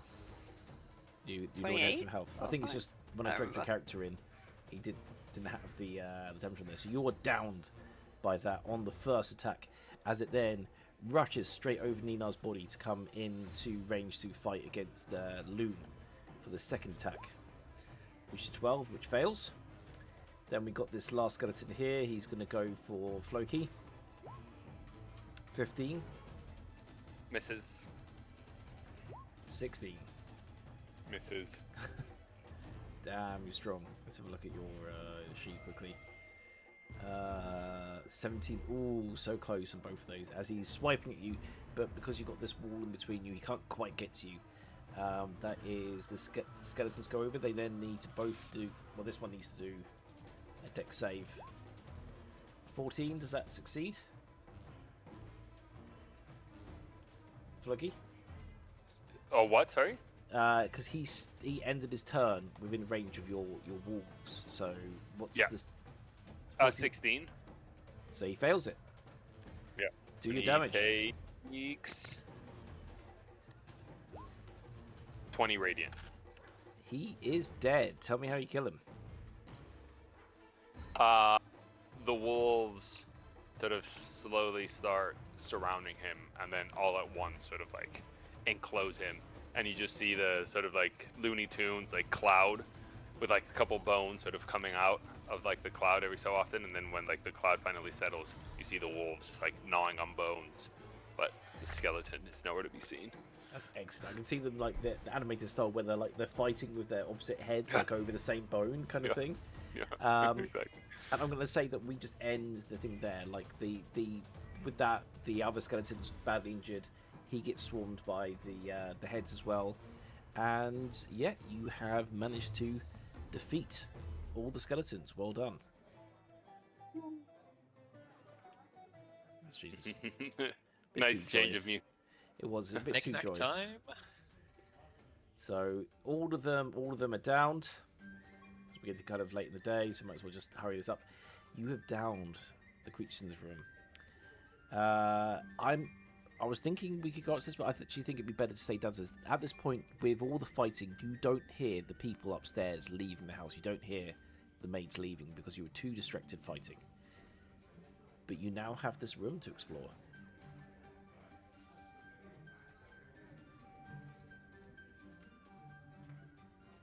Who wants to do anything?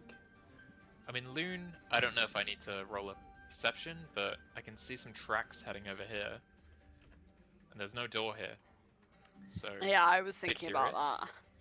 Yes, very, very wise. So, yeah, you get to it and you can quite clearly see that there's like a gap at the door. And you think that this door, without knowing how the contraption works, you could probably force it open. May have had 2 glasses of wine. Yep, I can get this door open, okay? totally. You totally can. You're a big boy. That's right. Okay. Please roll a strength check. That's actually a 15. I'll have you 15. And then roll again. Because you have advantage. Oh, okay. Oh, okay, it's a 14 then. Let's do it again. If I can find it. I'll just roll a saving throw. Okay, so what I'm actually going to say is the 14 is enough, though it is slow. You're pushing Nice. against it, and you're like doing more strength than you've ever done before. You're pushing the door harder than ever before. As you're slowly pushing the door, the crack allows the sound to come through. You can hear the sounds of chanting inside. You can see the light of candles sneaking through the door. And don't move to the room yet. I'm just going to open it up so you get kind of a glimpse of what's going on inside. Oh shit. As you kind of start to see inside, you see a child What the fuck? floating in the air above a pentagram. You see a couple hugging each other, crying as they're looking up to the sun, as a priest wearing the Strahd cultist acolytes kind of clothing is shouting, "By the power of the Dukes of the Nine Hells, by the lady herself, the god of night, I demand this. I say this now. Kill this child's cancer. Eradicate it. Make sure their cancer never comes back for all of time." As the child rises and he starts to shake, and this kind of red mist appears around him, and he goes, "Yes! I can feel it now! Kill it! Destroy it! Rip it out of him!" As the mist of red appears above this child, who then begins to slowly float back to the ground. The priest, looking tired and exhausted, he's like, "The deed is done. The pact is made. Would you like the clothes now? We have a selection of different robes for different sizes for new acolytes. We also have a complimentary signer's box here, which includes some new ham sandwiches. They're made by my wife, particularly good. Thank you, everyone. Great work, everyone. Good job. I hope little Tommy's feeling better now."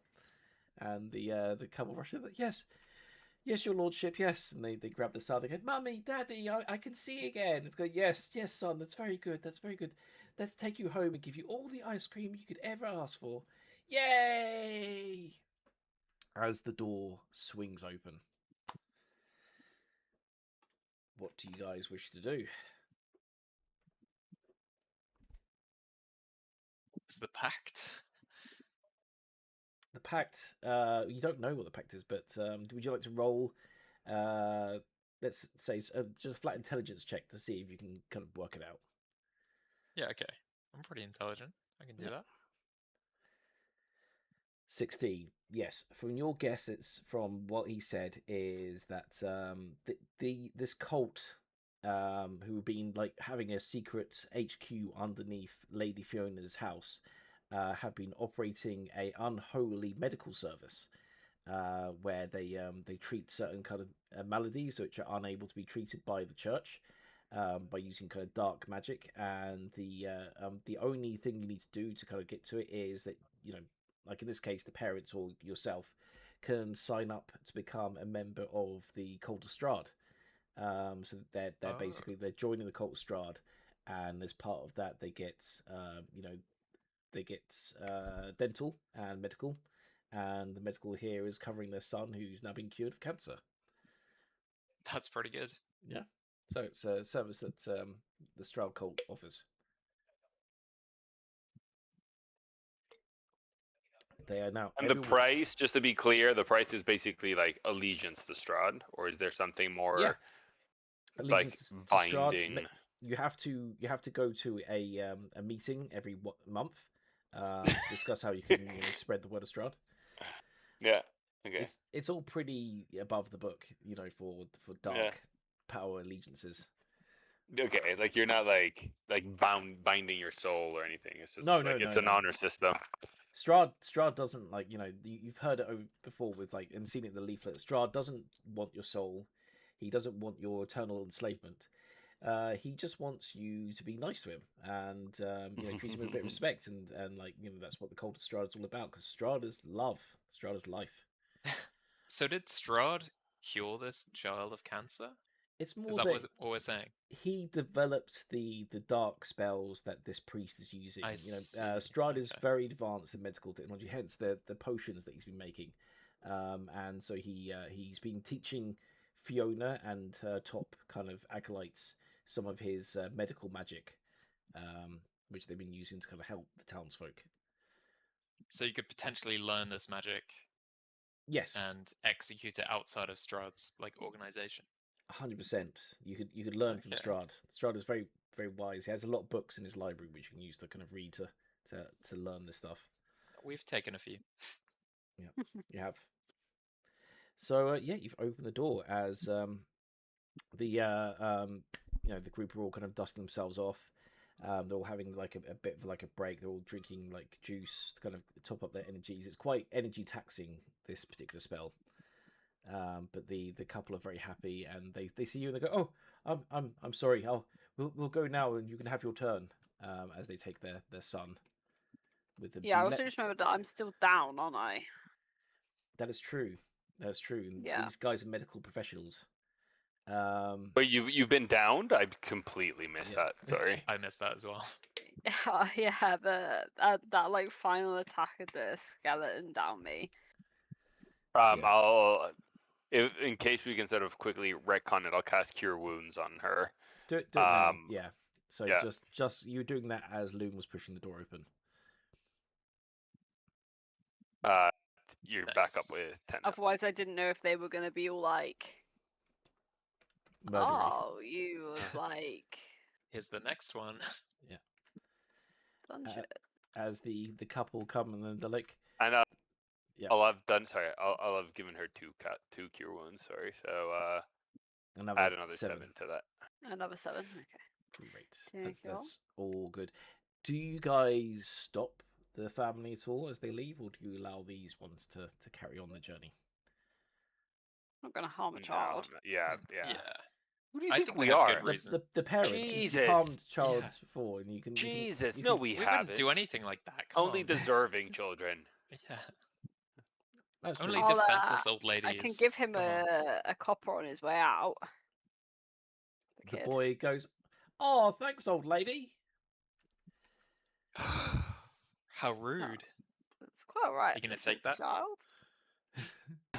It's like, look at this, Mutt. A whole copper. I can have 2 bowls of ice cream today. Yes, you can, son. Whatever you want. And they're very happy as they leave, holding their boxes of their kind of new robes and sandwiches as they leave the building. So yeah, Loon has entered into the pentagram room as the priest up there goes, "Oh, hello. I'm afraid you're a little early. We don't have another point for an hour. We're actually on our break at the moment." Sorry, do you have walk-in appointments? My arm. I'm missing my arm. And you show like that the arm. Do you take the mechanical arm off to show the stump, or do you Yes. keep it on? I just drop onto the floor and I start crying. And like, my poor lad. Oh my god. Well, I don't know if we have any magic that can help you regrow an arm, but our Lord Strahd, he's quite good at making prosthetic limbs. We could get a good word in for you. No. My mom says I need 2 organic arms if I'm to be a man. Please, do you have any books or tomes I could learn from to heal myself? They talk amongst themselves. They go, "Well, we could do the whole grafting the arm thing on, but it went a bit wrong for that other lad, didn't it?" It goes, "Yeah, well, that was because there was partly a wolf bite that kind of made it kind of infected with evil. We didn't know his arm was gonna turn into a demonic arm." "Yeah, no, but this poor kid. I mean, he needs an arm. I mean, a demonic arm that can shoot fire isn't that bad, is it? You know, I guess. Okay. Yes, of course, lad. We'll happily, if you wish to join our cult, we can make you an appointment, and we can get you to see a specialist, and we can discuss how to attach a brand new arm. We'd have to find another arm of your appropriate size. Yes. Your arm. No, my arm is simply too long. Marta, That's okay. Looking over to the woman on the other side. Marta, you were telling me that a couple of the kids starved to death in the orphanage. Is that right? And it's, "Oh yes, a boy and a girl. Which would you prefer, a boy's arm or a girl's arm?" Girls don't feel better. Surprise me. Okay. No, actually, yeah, girl's arm. That sounds good. Yeah. Okay, then. Nice soft hands. You'll get a pretty girl's. I think she had varnish on her nails too, so it will look very nice and pretty. Oh, lovely. Okay, so they're saying, and they say they come back in 5 days, and you can have your appointment then to kind 5 of days. get your arm attached. Okay. Does anyone else do anything? I thought we were gonna continue the bloodbath, but seeing that this might be Loon's ticket to getting an arm. I say we. Oh, I Well, want to ask them so about the amulet that's though. where you kind of put across the line, you know. Now, Loon will come back in 5 days. Yeah. That's another story. Yeah, that's fine. You can do that. You can totally do that. So yeah, so you guys leave them to their Wait, break. I wanted to ask about the amulet. Oh, yes. So go ahead and ask. Oh, well, I mean, we know the amulet, unless this is a different amulet, but your amulet is currently on a half zombified man in the top floor. Yes. Oh, but I don't know that. You don't know Yeah, that you yet. do. Well, unless Yeah. you told me it. No, Lady Fiona told us. And then we Oh murdered yeah, her. of She said it was course. I keeping her did husband forget alive. about that. Oh, what a silly old lady brain. It's the I old have lady. forgotten about that. No problem. And that seems like, unless you want to do anything else with this group, you're going to leave them to their break and they're going to carry on doing I their do want to ask them why they haven't healed the guy that is wearing my amulet. They go, oh yes, zombie infection. We simply got to him too late. He was bitten by several zombies in the forest, and we've done everything we can to keep him alive. Strahd says that he'll have a cure soon. He's working on a new version of his famous tonics, and he thinks the new one might be strong enough to help. But he's doing some tests in the meantime. Crazy. So Okay. if you'd gone down the other quest, like if you hadn't killed Fiona and you'd gone the thing, the quest would have been to find a way to contact Strahd to get the special potion to cure him, and then you would have got the amulet. But instead, you've gone down the murder hobo route to just kill everyone. And we're not murder hoboing. I think murder hoboing implies like we're killing at no provocation. We're literally killing people that are aligned with like our torturers. We are literally less than a week away from having just gotten out of being like ritually tortured for a month in a castle, and these people are like, oh, we want your torturers to come here over for dinner. So I think we are. I don't think we qualify as murder hobos yet. No, I understand. I mean, But we are going to go murder the old man by taking the amulet off of him. if you choose who to is do also that. aligned. Who is also aligned with Strahd, who is our torturer. Yeah, but I'm just saying. Him enslaving the whole population. Is he aligned though? Is he aligned? The wife is very Literally. much aligned, and so I mean, yeah, we've literally. got I mean, association. as Nina was in a past life, but they were literally fighting for Strahd against Strahd's enemies in the flashback. Yes. But and this guy just told us that Strahd is working on a cure for him. So as far as we know, he is fully aligned with Strahd. Yeah, that's true. That's true. You don't know where his allegiances lie. Also, what's he gonna think when he wakes up? Not a But zombie. he's not gonna wake up. No. Okay. Good. Speaking of, do you want me to teleport you guys all upstairs? You'll kind of rush upstairs to join Peregrine, or does he want to do this mission solo? You know, but Peregrine will, as soon as the two maids leave the house, is going to systematically go room by room, cleansing the area of Strahd's influence. Yeah. If you catch my drift. Great. So I'm gonna move you guys up there. Speaking of, like, you guys come and join at the top of the stairs, so you can kind of hide from anyone else. The maids have gone. Do you tell Peregrine about the group of cultists in the basement curing people of cancer?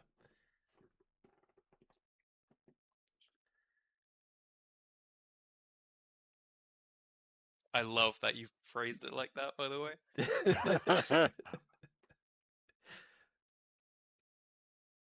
I don't want the decision to be on me. It's not gonna fall on Floki to tell myself about it. So, Finn, over to you. I think Finn's too concerned with the fact that Hidari is just scratching this door and howling and like, what's wrong, Hidari? Yeah, you guys couldn't probably find a way to kind of jimmy the lock open. Yeah, I'm going to unlock it now. So you're welcome to open the door. You can do it. There you go. And instantly there's the smell of cat piss kind of permeates the room as your dog goes and starts chasing the cats around. It's just, as they're all kind of scampering around the room trying to get away from this dog as they're all kind of running around. I mean, Hidari is on a rampage. Yes. It's going to kill anything it can see. thing is, these cats are very well trained. They are constantly on the move, constantly jumping up to high places which Hidari can't hit and swiping at him. Like, you know how it usually is the case that cats just bully the hell out of the dogs even though they're constantly on the run. That's true. That is what's happening right now. So the cat is just dancing around, jumping up high onto things as you enter into this room. Loon closes the door. Yep. Stands by it. Are you going to help your dog kill all the cats in the room? Nah, Hidari's having fun. Yeah, great. Let him eat. You're welcome to investigate the room as well. If you want to do Okay, I'll do that investigation as or well. perception check. Let's do a perception. Let's see if I spot anything. Yes, so I can tell you the details of this room. The room is crawling with cats, bookshelves, because I knew you would get it anyway. Bookshelves hug the walls, but most of the shelves are bare. Other furniture, including a desk, a chair, and a table, and a wine cabinet, can be seen. The room has an irregular shape, and none of the angles seem quite right, as though the shifting house is set to a whole new angle over time. This is quite an old house, as the upstairs is starting to kind of like fall apart a bit. There are 8 cats in the library. These family pets have a vicious disposition and will try and attack anyone that gets close to them. Characters who roll well on perception check, which you have, will notice that one of these cats, this one over here, has a small key attached to their collar. So that's the details you found. So the house has otherwise got like stuff not really worth it. You got some dry bottles of wine here, and you have a cat right here that has a key on it. Do you wish to do anything about that? Yeah, I mean, I feel like almost my partner in this is Peregrine. I'm not entirely sure where Peregrine is at this point. Peregrine is in the body of Fiona. Oh, that's right. Are they upstairs? Yes. Yeah. They're upstairs. Okay. Well, Loon's gonna call out and be like, Peregrine, this room doesn't really appear as you'd expect, and I see a cat holding a key. Could you help me out here? Yeah, he's sort of happy to help, but you do sense. I mean, you've known Peregrine for a while now, and he has generally seemed sort of quite charming and playful. You sense that he is now like steeled.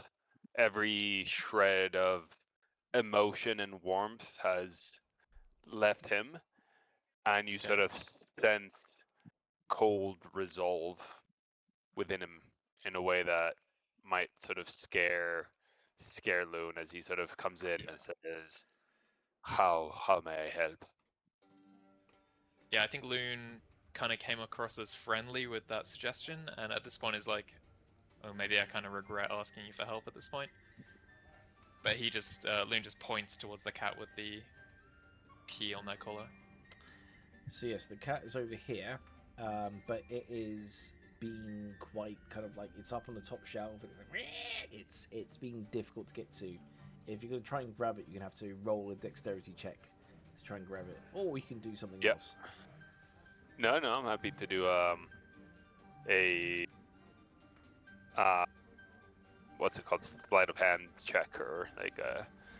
So yes, we can say sleight of hand. It's going to be sleight of hand of 20 because the cat is quite agile. Yep. 28. Oh my god! Bam. I thought we were. This cat tries to leap over your head, but you don't let anything go over your head. You catch it, and it is kind of like trying to scratch you, but it really can't do much against you. And you get the key off it. You do notice something else as the cat had leapt off the bookshelf. The bookshelf wobbled a bit like it's not quite attached to the wall correctly, and without even having to do a check, you can see that this shelf can be pushed away like a secret door.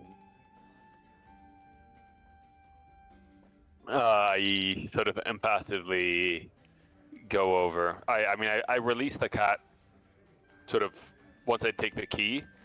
I don't like gently put it down. I also don't like throw it, but I literally just let go of it, letting the cat just sort of do its own sort of like 180 in the air and land on all fours. But I immediately move towards the door and push it open. Yes. You push it and you find a secret room that is filled with cobwebs and dusts. This 10-foot square room has a curtained window that hasn't been opened for a long time, and you can see on the bottom shelf rests an iron chest with a little keyhole. I proceed to do the obvious. Okay, you put the key in it, you pull it, the top of it swings open, and a hidden needle trap fires at you immediately. I need you to do a dexterity saving throw of 18.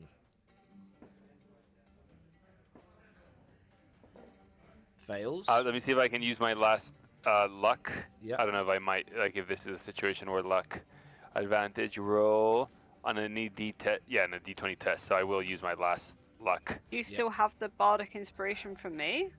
That's on Floki, not on Peregrine. Yeah.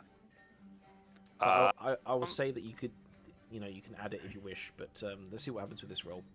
No, it's a 14. I get hit. As it sticks you, you have become poisoned, which means that all the saving throws are now at disadvantage. Okay, I'll go ahead and immediately sort of use, or in my subsequent turn, 5 points of lay on hands on yourself. But you've now opened up this chest, which contains all of the treasures held by this family. And I'll post these in here. So there's quite a few. So glad that Nina wasn't the one to open this chest. Yes. A silk bag contains 180 EP, which is electron coins. Each coin bears Strahd's visage with a thumbs up, saying Strahd's love is life. There's also another bag containing 110 gold coins. There's a wooden pipe that has been passed down for many generations of the Watchers, and this was actually quite a regular thing held by Nina's old friend back in the flashback. There are 5 scrolls, notarized deeds for parcels of land given to the Watcher family by Count Strahd von Zarovich. So it's a few documents, including the deed to this house. It feels like we're very quickly becoming like landlords in this this area. I mean, that being said, there is a Watcher in this house still alive. Oh, there's two. There's 2 in the house still alive, and there's 2 outside. Oh, one's a zombie though. Come on. Yeah. Well, yet being a key operative. A supple leather case containing an unbound manuscript titled "The Devil We Know," a poetic manifesto written by Lady Bactra about her worship. Yeah, worship of devils, happiness, success, freedom, wealth, and longevity. So it's basically like a book she was going to release, promoting Strahd cultists.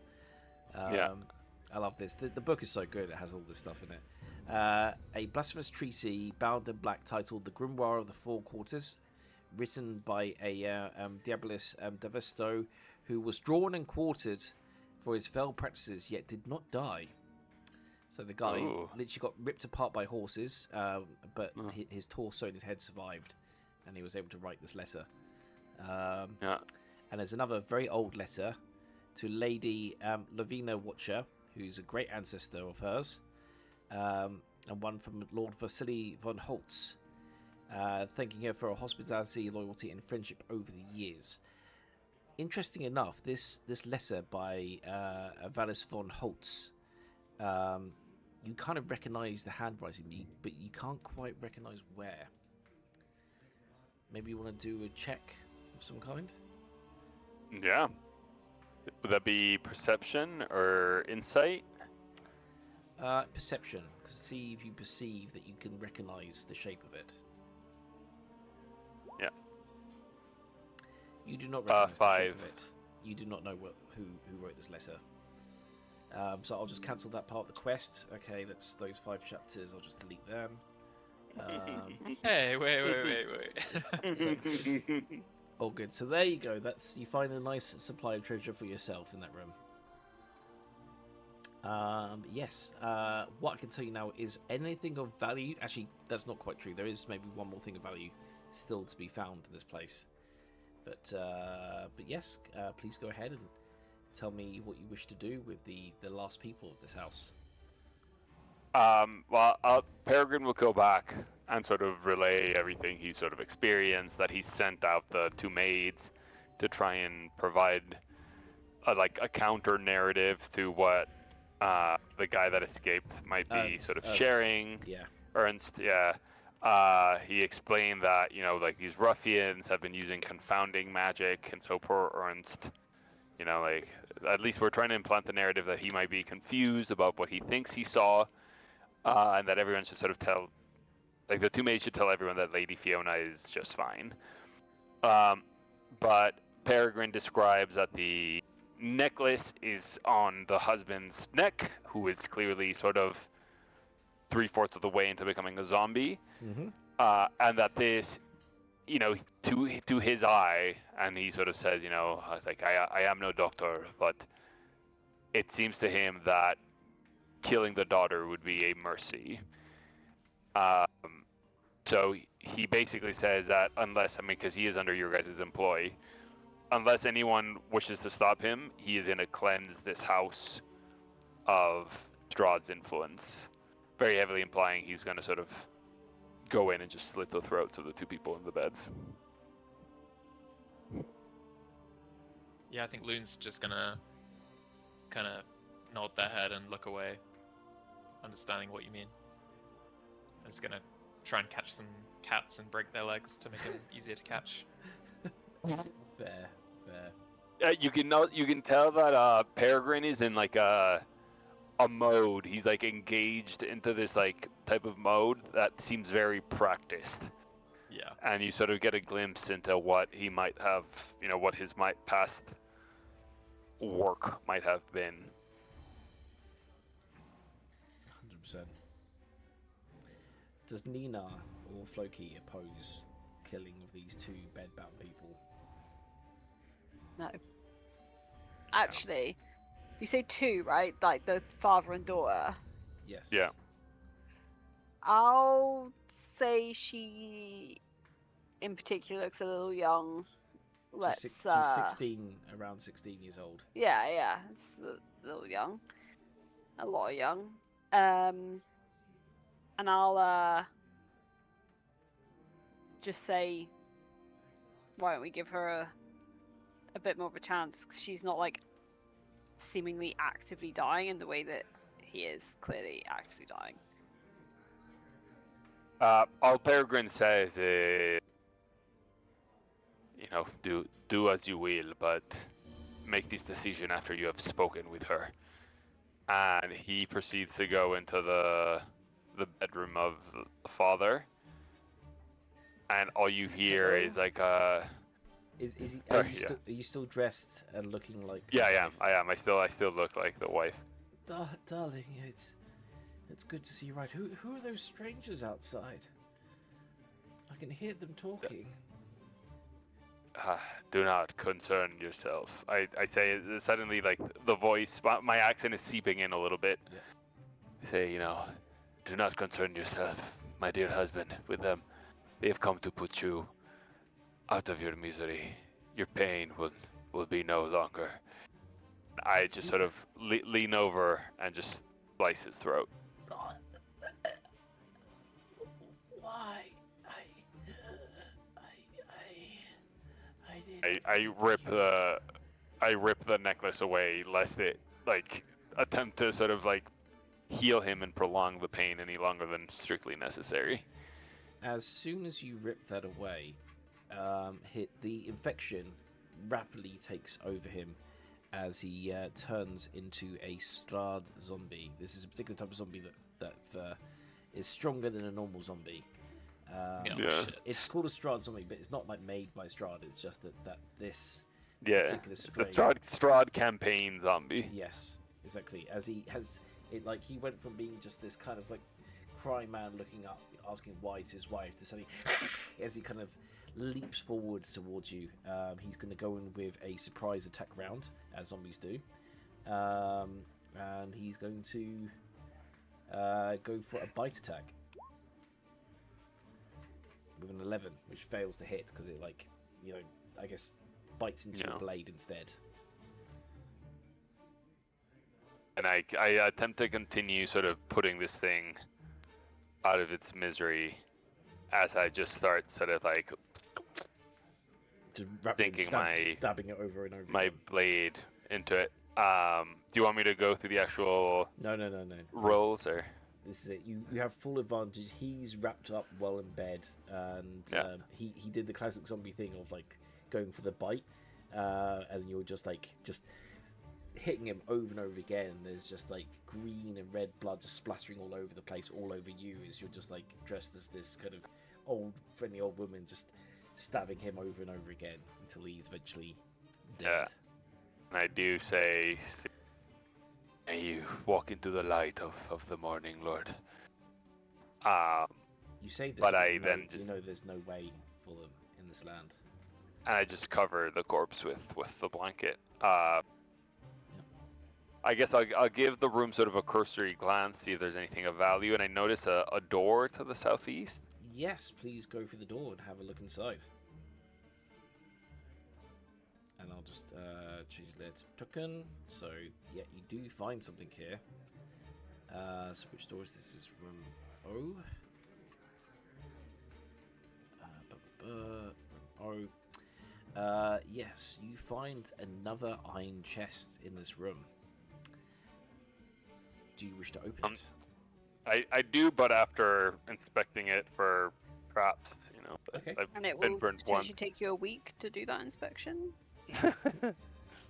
So yeah, give it a perception check to see if you can see any kind of contraption as you're kind of opening it, but there's no kind of needle things that are going to shoot out. A solid 3. Okay. A gentleman's 3. As you look inside and gently open it, trying to see this contraption, a needle shoots you in the face. You have failed the check, so you're again poisoned. So you're gonna have to. Okay, use another 5 points. Yes. Lay on hand as I curse to myself, like, motherfucker. Yeah. As you break it open and you find a few things, that you find the box contains a series of bones and a letter inside of it saying it's written by Lady Fiona Watcher. It seems to be that it's rewritten every time, and it talks of a story. The story is about Leo Crafter. He, I'll give you the name of that.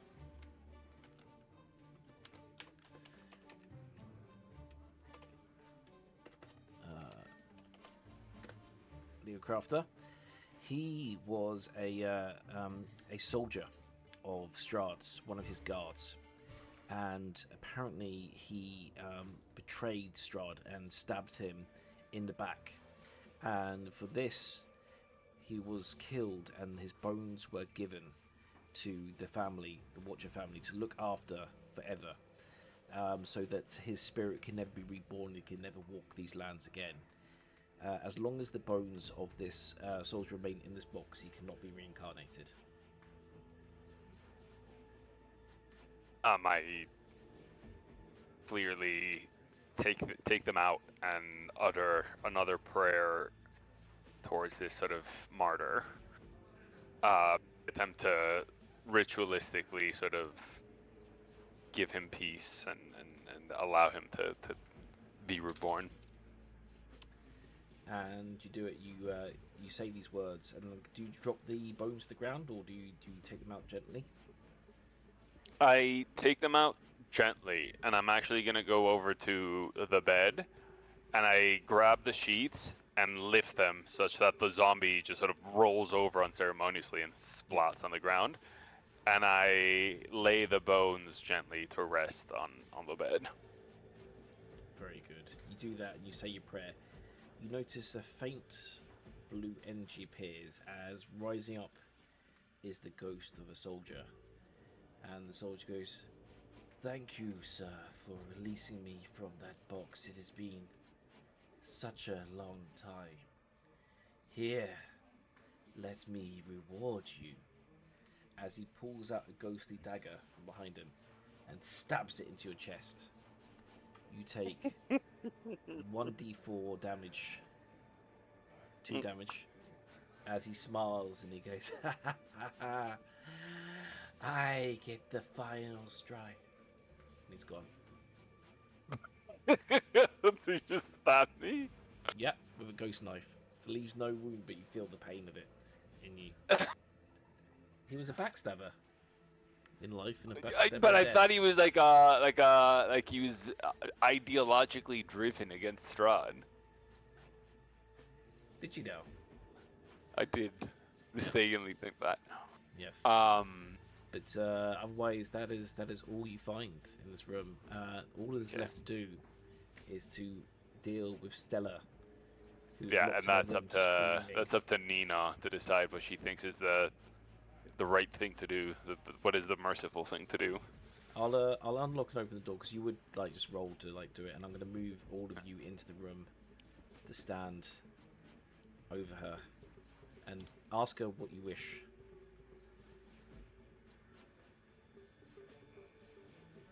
Nina, over to you. You're the one that thinks she should be saved. Spared. Yeah, but I'm also like, it's 20 past 10. I know, but this Think is about it this for is the next end. week. Okay, let's think about it for next week. That's fine. This is a good place to end it, just before your moral conundrum of what you wish to do with this young girl. Yeah, I'll try and come up with something good. Feel free, everyone. Well, I hope you guys enjoyed rampaging. That was through really the good. Adventure House. Yeah, Yes. I really enjoyed this session. Yeah, I enjoyed it too. That was a really fun one. Great. Well, thank you so much for joining me once again for the 20th episode of Curse of Strahd. Yes, it's been a lot. If you're interested to know kind of where you are through the book, you're probably about a third of the way through the book at the moment. But there's lots and lots to explore. So we'll see how things go. But you're getting further. You got one of the 3 items you needed, though. I think it'll probably be next episode. You're planning to go to the Vlakovich's house, the burgomaster, to see if you can get the book translated. Yeah. Yeah.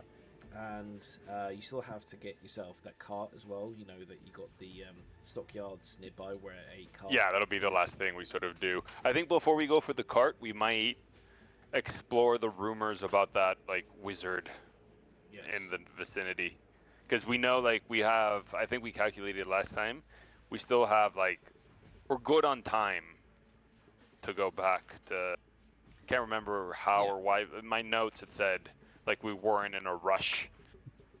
I guess get it back. depends. You thought it'd been a week. It'd only been one night of torture. Must have felt like a week or a month of Yeah. torture from the vampires. But Yeah. basically, there were 3 weeks from when you left to get back before the protection of a house runs out. You've spent 1 week so far, and that includes like everything happening in Strahd's castle and 5 days of recovery. You still have like another 14 days to get back, and it'll only take like a day and a half by cart to get back. Yeah. I mean, the issue is if those maids and Ernest talk to people and then they visit the house and find the bodies, like, maybe we do have a bit more of a timer than we thought. Because I'm sure people can put 2 and 2 together. Possibly, but it's going to be interesting to see how this plays out.